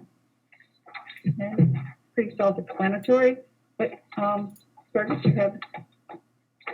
The only comment is that we did do a transfer for this purpose earlier in the year, but it proved not quite enough. This is because of overtime, so we're revisiting the issue. Madam Chair, yes. Super Coleman, when you reach out to the sheriff, if you could just ask him to include this one, I would think it would be pretty efficient for the same, but to make sure that we're staying with our policy, a letter for 34 and 35 together, I think would be sufficient. Or should I take that as directive for all of these commissions? Yes. Yes. Okay. Okay. Madam Chair? Yes. Isn't just an email printed out sufficient to attach? Right. Anything that you, yeah. Yeah. Yes. Whatever complies with the policy. Thank you. Okay. So then we have, we do have Howard, we have Paula, right? Yes. Okay. Do you need Okay. a motion? We're going to do them all at once. Okay. Instead of each individual, takes time. Since we have another meeting scheduled. Okay, so we will go to 2020-41 from Mountain View, from account number 5130.013 retirement, the amount of $180.62, going into account number 5130.018 Medicare, and 5130.052 uniforms for the amount of $180.62. Holly, are you there? I am Or here. Paula, whoever? Oh, you're good. I'm gonna miss you, Holly. I'm going to miss you all too. I'm not sure I'm going to miss the budget Okay. transfer parts, but otherwise going to miss them. What number are you on? 41. You skipped 40. Yeah, that's okay. Okay. We'll get there. This one is Okay, Holly. This one is straightforward. It's money coming from the retirement account in order to cover expenses of $17.25 for Medicare and $163.37 from the dining services uniform account. Okay. Any questions? No? Okay. All right, Howie, we'll go on to 2020-42. That, From account number 4140.013 retirement, the amount of $36,467.99. And account number 5140.010 Social Security, in the amount of $113.28 for a total of $36,581.27. Going into account number 5140.007 salary for the amount of $7,721. Account number 5140.008 salary charge nurse in the amount of $16,245.24. Account number 5140.018 Medicare in the amount of $2,080.69. And 5140.040 into pharmacy skills for the amount of $10,534.34 for a total amount of $36,581.27. Okay, Howie. well done. And what I'd like to point out by way of background, when you see the pharmacy line, and Paula was alluding to this earlier when she was talking about revenue lines, our pharmacy line went way over by $10,000. Interestingly, that's a good thing, because that can only go over when our revenue also goes over by a considerably greater sum. So this is one of those instances where we didn't budget for as well. We had more skilled days than we budgeted for, so our skilled expenses go up, but so don't our skilled revenue. So that's actually a favorable event, even though it's requiring a transfer. The good news on the salary lines is that we have incurred greater expense but it hasn't come in the form of agency. So we have had to spend more on staff hours, calling people in for testing and the like. But overall, we're still doing well in the nursing budget. As it turns out, Okay. we had excess funds in retirement and Social Security. Yeah, thank you, Howie. Any questions? I have a question about it. Okay.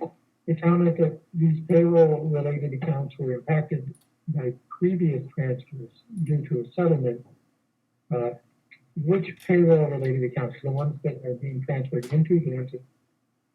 Yeah, which number are you looking at? Number 40? 2. 40. Yeah, so salary, LNA, salary, nurse charge, these lines were effectively rated 10 months ago. And so they probably would have been fine had they not previously been rated. So I also want to point, look, they do a great job managing things over at the nursing home. The fact that these went into deficit is not through a management issue. And it's not normal, actually. So Okay, any other questions? our preference would Go ahead, always Howie. be when there was a need for settlements, shouldn't come out of salary line, should come out of some kind of a legal reserve or contingency line, if such could be created either countywide or even within Mountain View, because it does, when we start transferring money in and out of lines, quite frankly, I think it'd be better for us to look at how even some other counties do it.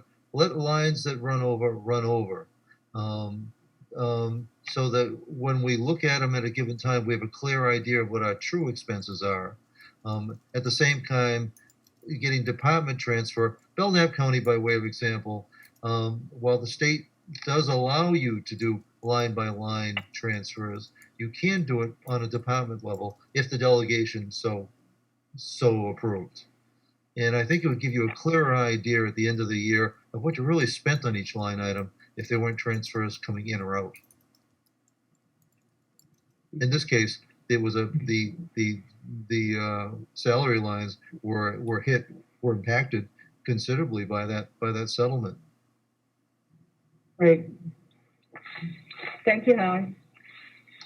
Okay, we will go on to 2020-40. From account 5100.201, audit and legal, for the amount of $17,422.25.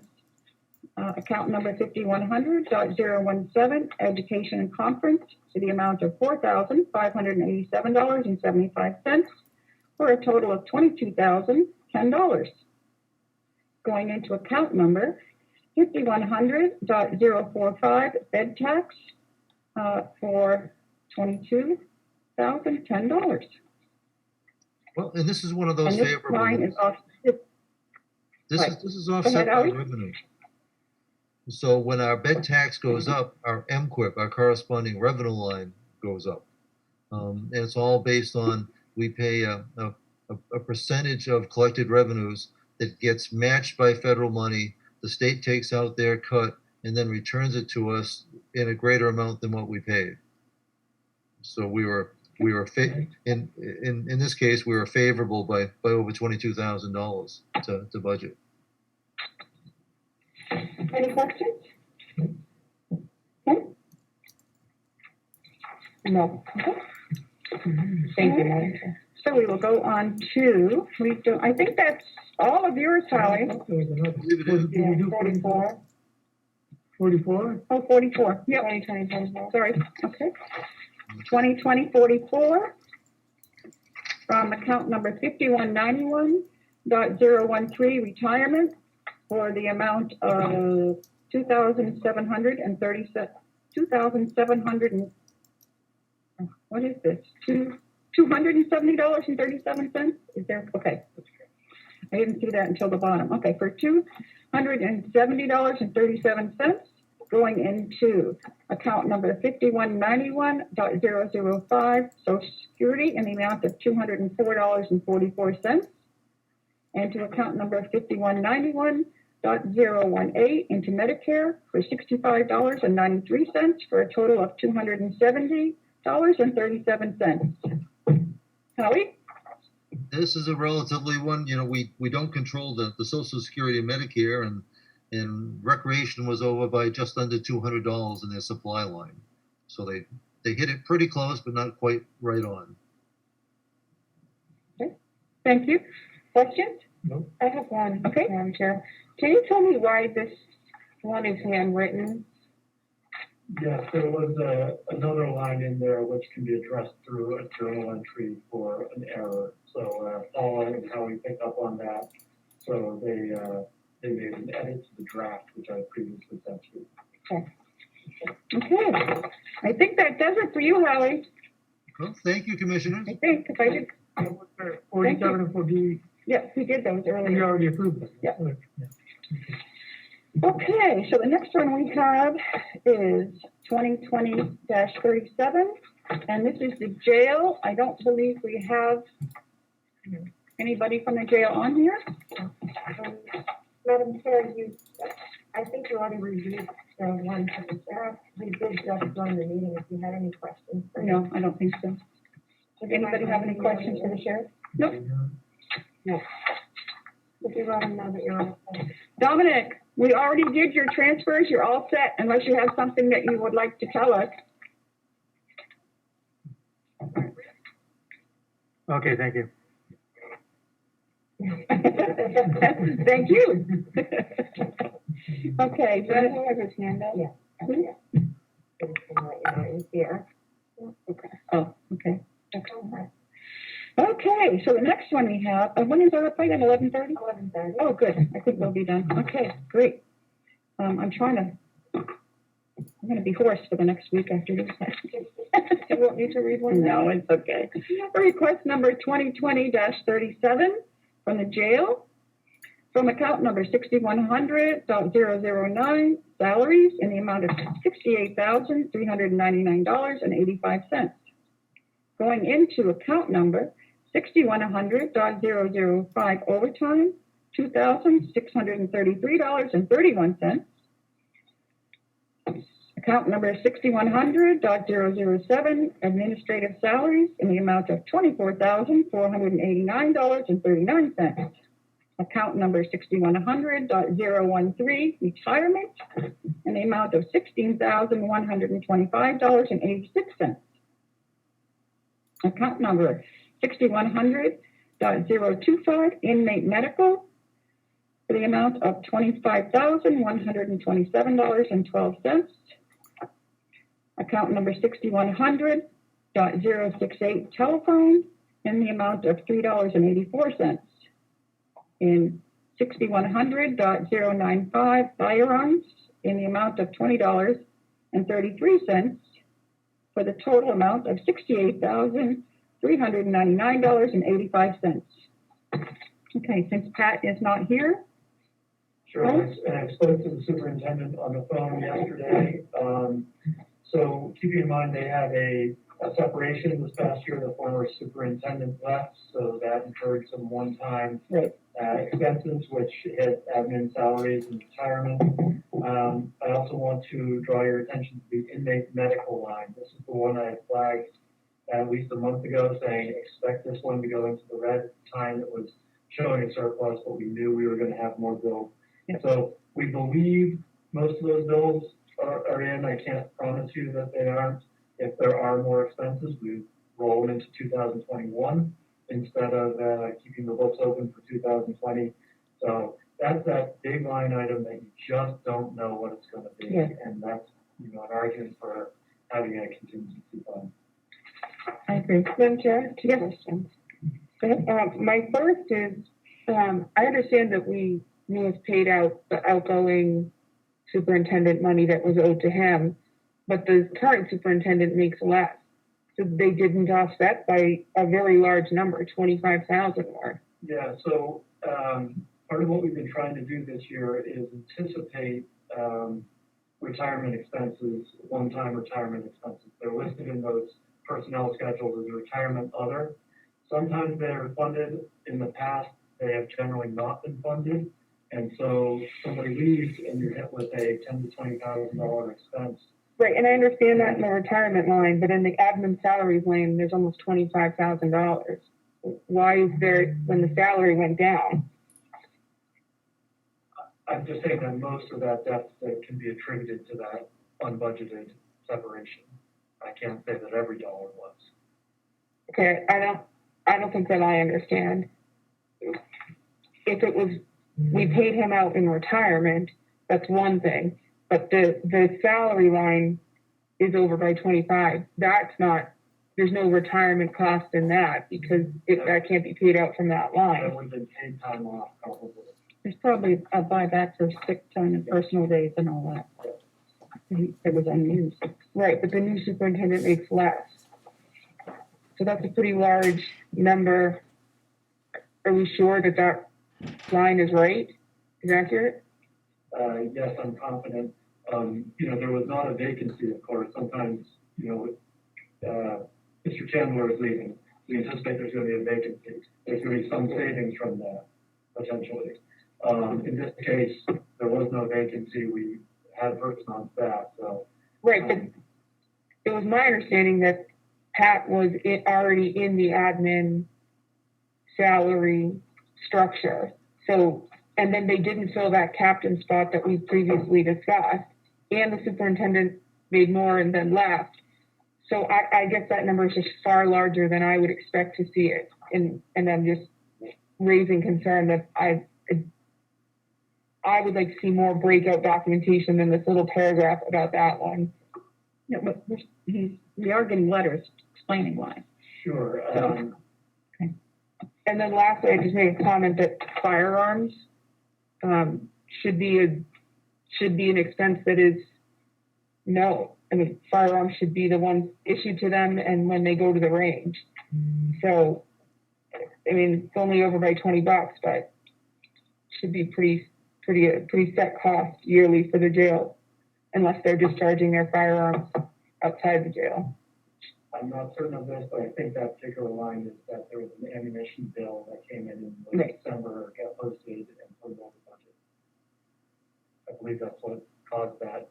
Because clearly, as superintendent, been trying to manage to that line, but that's what happened. Joe? Thank you, Madam Chair. Commissioner, sorry, I'm not sure, but I know that ammunition has been a bit of a problem in trying to obtain it. And so I don't know, but I'm wondering if they've ordered some extra, which may have caused that overreach too. I don't think it's a case of them discharging it, other than At the range. Right, and that's why I think it would be important to put that in the letter so that someone doesn't have the same misconception that could easily, when there's a reasonable answer, I would think that's the point of the letter, in my opinion. I don't know if that was the actual case, but I do know that there's been problems with ammunition. Okay, any further questions? I'll make sure we get that qualified for you. Any other questions on that one? Okay. The next one we're going to do is 2020-29. This is from the Commissioners Department. It is, and I went over this last night, and these were where I thought we could take the money out of, and so Fergus did that. It is not signed by one of us, but it will be on his original. So we're taking account number 4100.085 Ossipee taxes in the amount of $1,466, and 4100.037 out of dues for $649.15 for a total of $2,115.15, and it is going into 4100.007 admin salaries for $1,789.30, 4100.009 commissioner salaries, 12 cents, 4100.013 retirement for $200.52, 4100.036 office supplies in the amount of $57.21, 4100.088 photocopier, $68, for a total amount of $2,115.15. Any questions? Questions? No, Madam Chair. Okay. Okay, okay, now we have these requests. I think the remaining ones have no signatures from anyone. There's two with the treasurer, I think I've got two with the county attorney. Okay, so we have the, let's do the treasurer because he's here.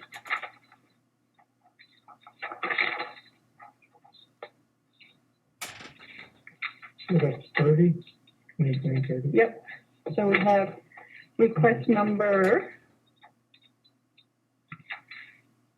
2020-30, and from account number 4101.008, Deputy Treasurer, $250, budgeted amount, and we're requesting $74.60. Going into account number 4101.070, travel, the amount of $74.60.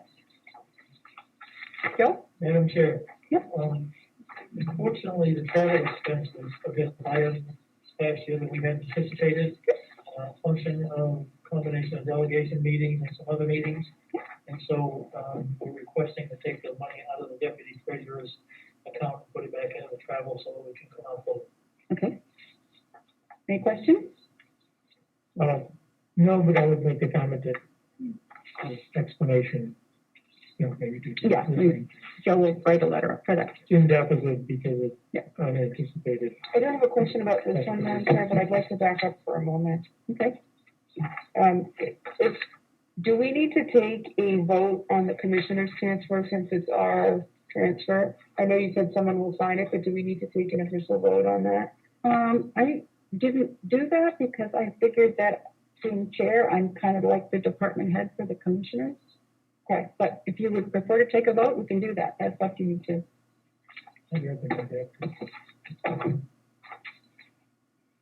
Because we vote on approving it, right? Right, we vote on approving at the end. Okay. I don't think we need to vote on it. Okay. Okay, what are we up to here? The next one for the treasurer is number 39. Okay. And I want to point out that treasurer is delivering a $44,000 surplus in the town interest payments. Okay. So we are doing request number 2020-39 in interest account, department interest, okay. Department 9100.100, CAN notes. We're requesting $15.08 going into account number 9100.157 into energy upgrade for $15.08. So, Madam Chair, it's pretty self-explanatory. We saved about $44,000 on our can this past year. Hopefully we can do as well this coming year. Okay. Any questions? Okay. So let's go to, this is up to you guys. We have one, two from, we have the DV prosecutor, the county attorney, and we have IT department. And there's no signatures, so I know. I do have John signed. You do have John signed, okay? Madam Chair, Can you do that one? I prefer not to review in the business, right? That's what I was going to ask you. You said he does have John's signature, That would be good. so we can do the IT one. Okay. So we're going to request number 38. Yep, 2020-38 from the IT department. From account number 8000.098, countywide contracts. The request is $2,961.54. Going into account number 8000.036, supplies for $453.88. Account number 8000.066, contracts for the amount of $585.64. Account number 8000.068, telephone and internet for the amount of $1,922.02 for a total amount of $2,961.54. And since John is not here, Fergus? I did speak with John, and he's very fastidious about managing his accounts, but he also has orders that come in from all sorts of accounts, and so in that last month, it can get a little bit hard to manage in terms of when things get posted and such, so fortunately, he is under budget across his entire department, if you will, and it was just zeroes out down. Okay, and you will get written confirmation to us from that? Okay, thank you. So that just leaves us for the other two that do not have signatures, and the commissioners have asked that we just do these next week, and you have signatures. Sure. Okay, so. Yes? Madam Chair, while you're on the subject of line item transfers, we do want to do the line item transfer policy today. We can if we can get these, if we have time, or we can come back.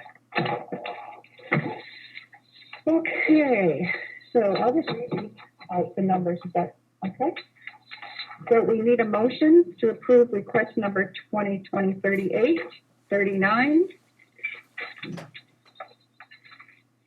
30, 29, 37, 44, 40, 42,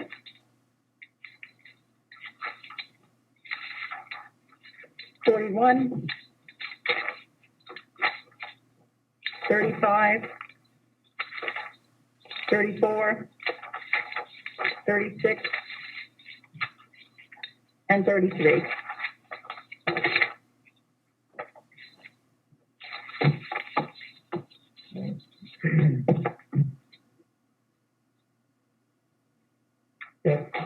Yeah, I just need a motion to approve those numbers. Okay, I haven't verified that those are the ones left. Oh, we're not doing these. They're out of order. I know. I did them. I verify that that's Okay. accurate. My hesitation to making the motion is I'll second it for discussion, but I'm not gonna agree to 37 without the explanation. Did we remove? So I don't know what, if you just wanna remove 37. Remove 37. Okay. Okay, so the others are all, I apologize for not having them in order, but I did them to whoever was available. With that amendment amending it to taking out 37, I would move that we adopt the motion, as the chair said, to adopt the numbers previously stated by the chair. Second. All those in favor? Aye. Aye. Aye. Madam Chair? Yes. We got inch number 37 outstanding, and what are the other two numbers? The other two are 32 and 31, 32, and 37. So we approved everything else. We've approved everything else. 48, right? Yep, and the two encumbrances. Yeah. Okay. Okay. Okay, so that's done. Any commissioners' comments or reports? I do have one comment. Okay. Madam Chair. So last week, I signed checks, and I have about 11, 15, 17, 18 that were not signed off on by a department head. A lot of them were the jail, which was explainable because the superintendent is out. But I would like those to be sent to him, even though I signed them, to ensure we get a signature from him and that they were accurate. Also, I noticed one was for a quite lengthy one for the IT department from John, and there was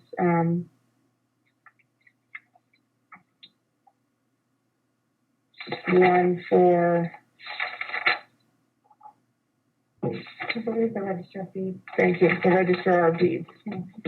So I just want to make sure that, you know, when I read the bill, there's only so much knowledge that a commissioner takes in assessing the bill.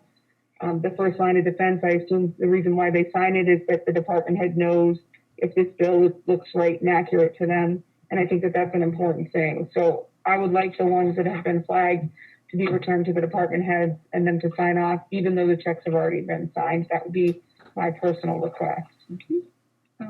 Joe? Thank you, Madam Chair. Commissioner Tesari, when you look at those invoices, is there a circle with a check mark on that anywhere on that form, on that invoice? Most of them, no. Okay. Not So, like all. I did have a number of them last week that I gave to CFO Curtis, and he agreed to sign those. So I thought they were taken care of. I don't know if they're the same ones or not, because I have 11 of them that were not signed. And so this is becoming a regular occurrence, and we need to tighten this up, because these need to be signed before I get them. Yeah, and I would be uncomfortable with always asking CFO Cohen to do it. If it's not his department, how can he be expected to look at a bill and know, oh, we're not supposed to get charged the service fee on that? The department head would know that because they're the ones that are looking at their budget. It's a cross-balance thing, and just asking CFO Cohen to check the box does get the box checked, but I don't believe it does the spirit of the intent, which was get the department head to look at the invoice and ensure it's accurate. Now, are they accurate? Probably 99% of the time, but as a commissioner, I'd like to catch the one time we're not accurate. So, as a follow-up, if I may, the reason I have CFO Cullen sign these is because then it becomes his responsibility that he's approved it. And I'm a big believer in safety in numbers, so you need somebody other than me and the commissioners authorizing that transaction. And I agree, it should be the department head. But in absence of chasing down the department head in this meeting, I have CFO Cullen take the responsibility for it. Today, I have a number of them that I think are from the finance office.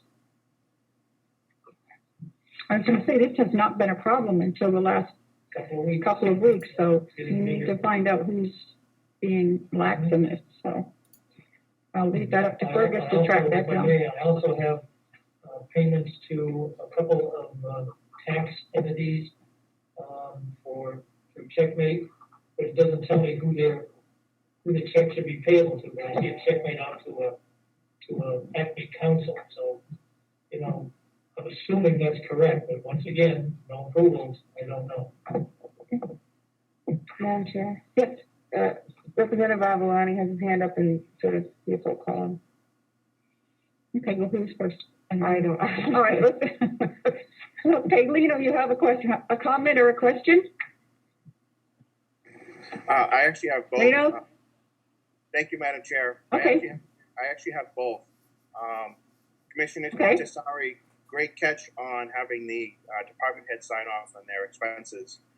Two, is there a policy, because I hear it's this one's issue or this one's issue, is there a policy in place that would solidify the commissioners having as much information and transparency as these expenses occur, and to make sure that they're signed off in a proper fashion?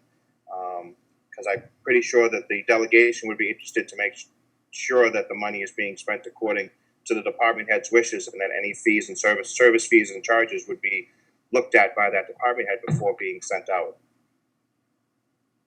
Yep. If you can hold on just a minute, we're looking in our policy book.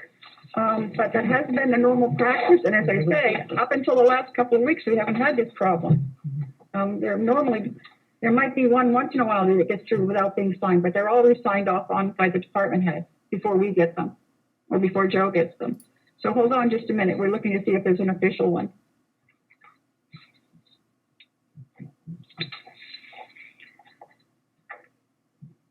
While you're looking, if I may. Hold on just a second, Joe. And Lino, we do have our last quarter of explanation from Whitehorse. And I was told that the delegation would also like to see his quarterly reports. Is that something that you want? Yes, Madam Chair, there was some discussion about that, and I know that Mr. Eaton was going to forward as much information as he could to the commissioners, and that we would definitely appreciate it, that same type of information sent to the delegation. Okay, yeah, we've always gotten them from him before we sign his check. So I'll make sure that you guys get this one if he didn't send it to you. Thank you, Madam Chair. Okay.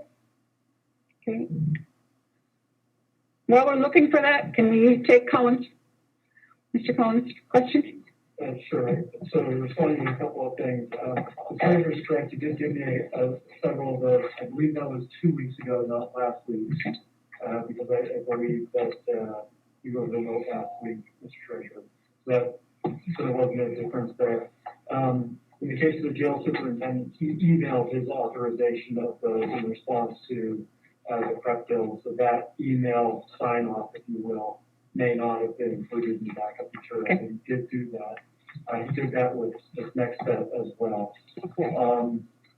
As a reminder, one of our people in our finance office has been working remotely for some time, and that is having an impact on our systems in terms of sign-off. So it's something that, a bill may be presented for payment in a way that before we're running time to make sure something has been signed off.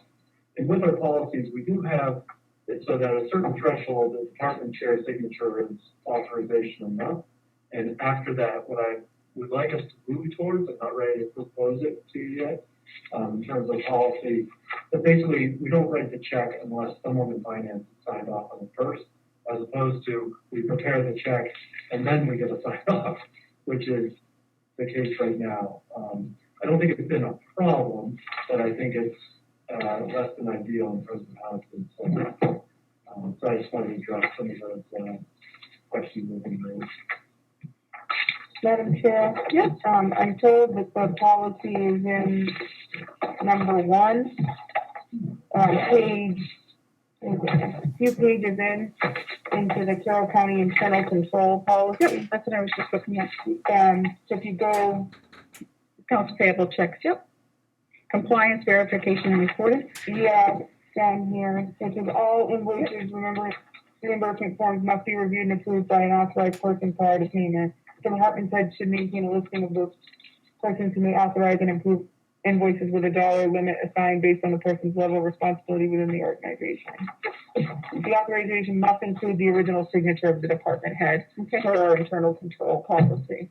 So we do have that, I'll be happy to furnish a copy to you all if you would like. Okay. He's muted. Madam Chair, the second thing that I had relates to the similar issue. As I stated, I approved checks. I signed one to the Open Door Bible Church for approximately $800 for spiritual services for inmates. And I was hoping that my fellow commissioners might indulge me a little bit. I'd like to request more information about that process. I am concerned we're paying for one denominational service.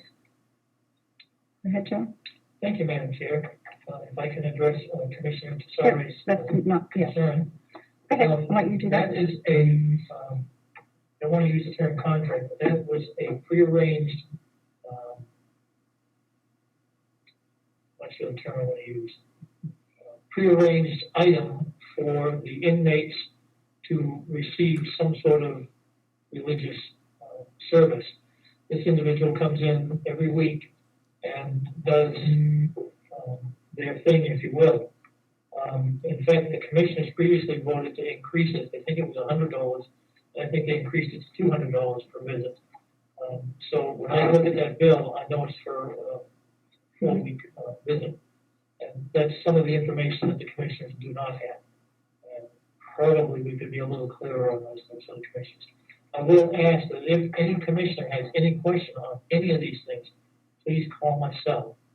And I'd rather hear about this sooner rather than later. Okay. Any other commissioner comments, reports? No? Okay. I have to do this now. It's 11:30. So we are going, I guess we're going into recess. We are going into recess for a non-meeting, which shouldn't take too long. So, and then we will come back into session at that point. We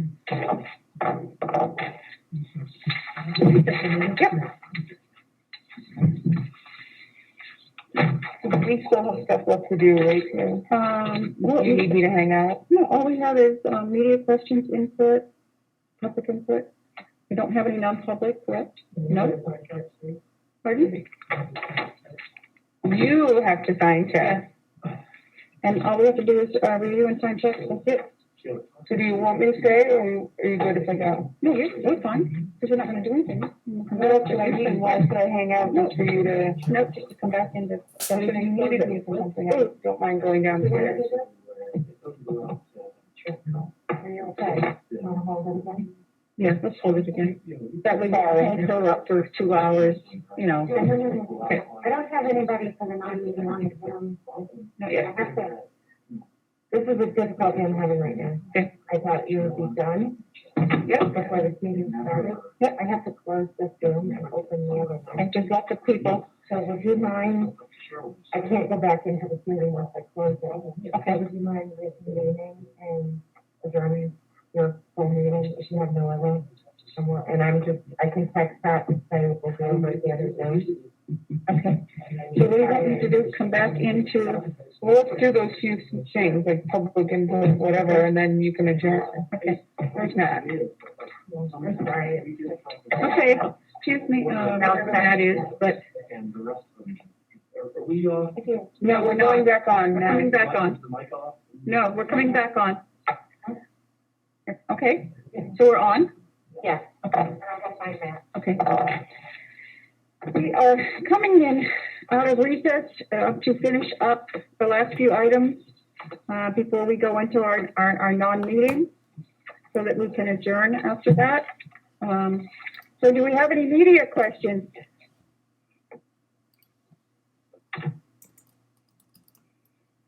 I don't see any, do you?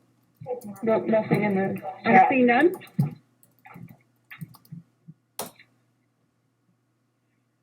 Hang on, there's one in the chat. Okay. When are you opening? Okay. Is the question, Madam Chair. When are we opening? We have a question, I don't know who it's from, about when we are reopening. It is from Government Oversight. Oh, of course. We have a question from Government Oversight on when we are reopening. I will tell you that it was recommended to us, to me, and by our human resource person, by the CDC, that we stay closed for the remainder of this week until we get another negative test from the jail. And at that point, they feel that we can reopen. So right now, our target is next Monday. So if that answers your question. Do we have any other public input or questions? I don't see anything, Madam Okay. We have no non-public. So how am I going to do that? Because we have to recess to do checks. So I can't really adjourn. Or should I just tell them that after the checks, we will be adjourning? You're signing them together? You're signing them separate, right? Yeah. Oh, okay. So that's not a quorum. adjourned. Okay. At this point then, I will take a motion to adjourn. So moved. Seconded. All those in favor? Aye. Aye. Thank you. Thank you.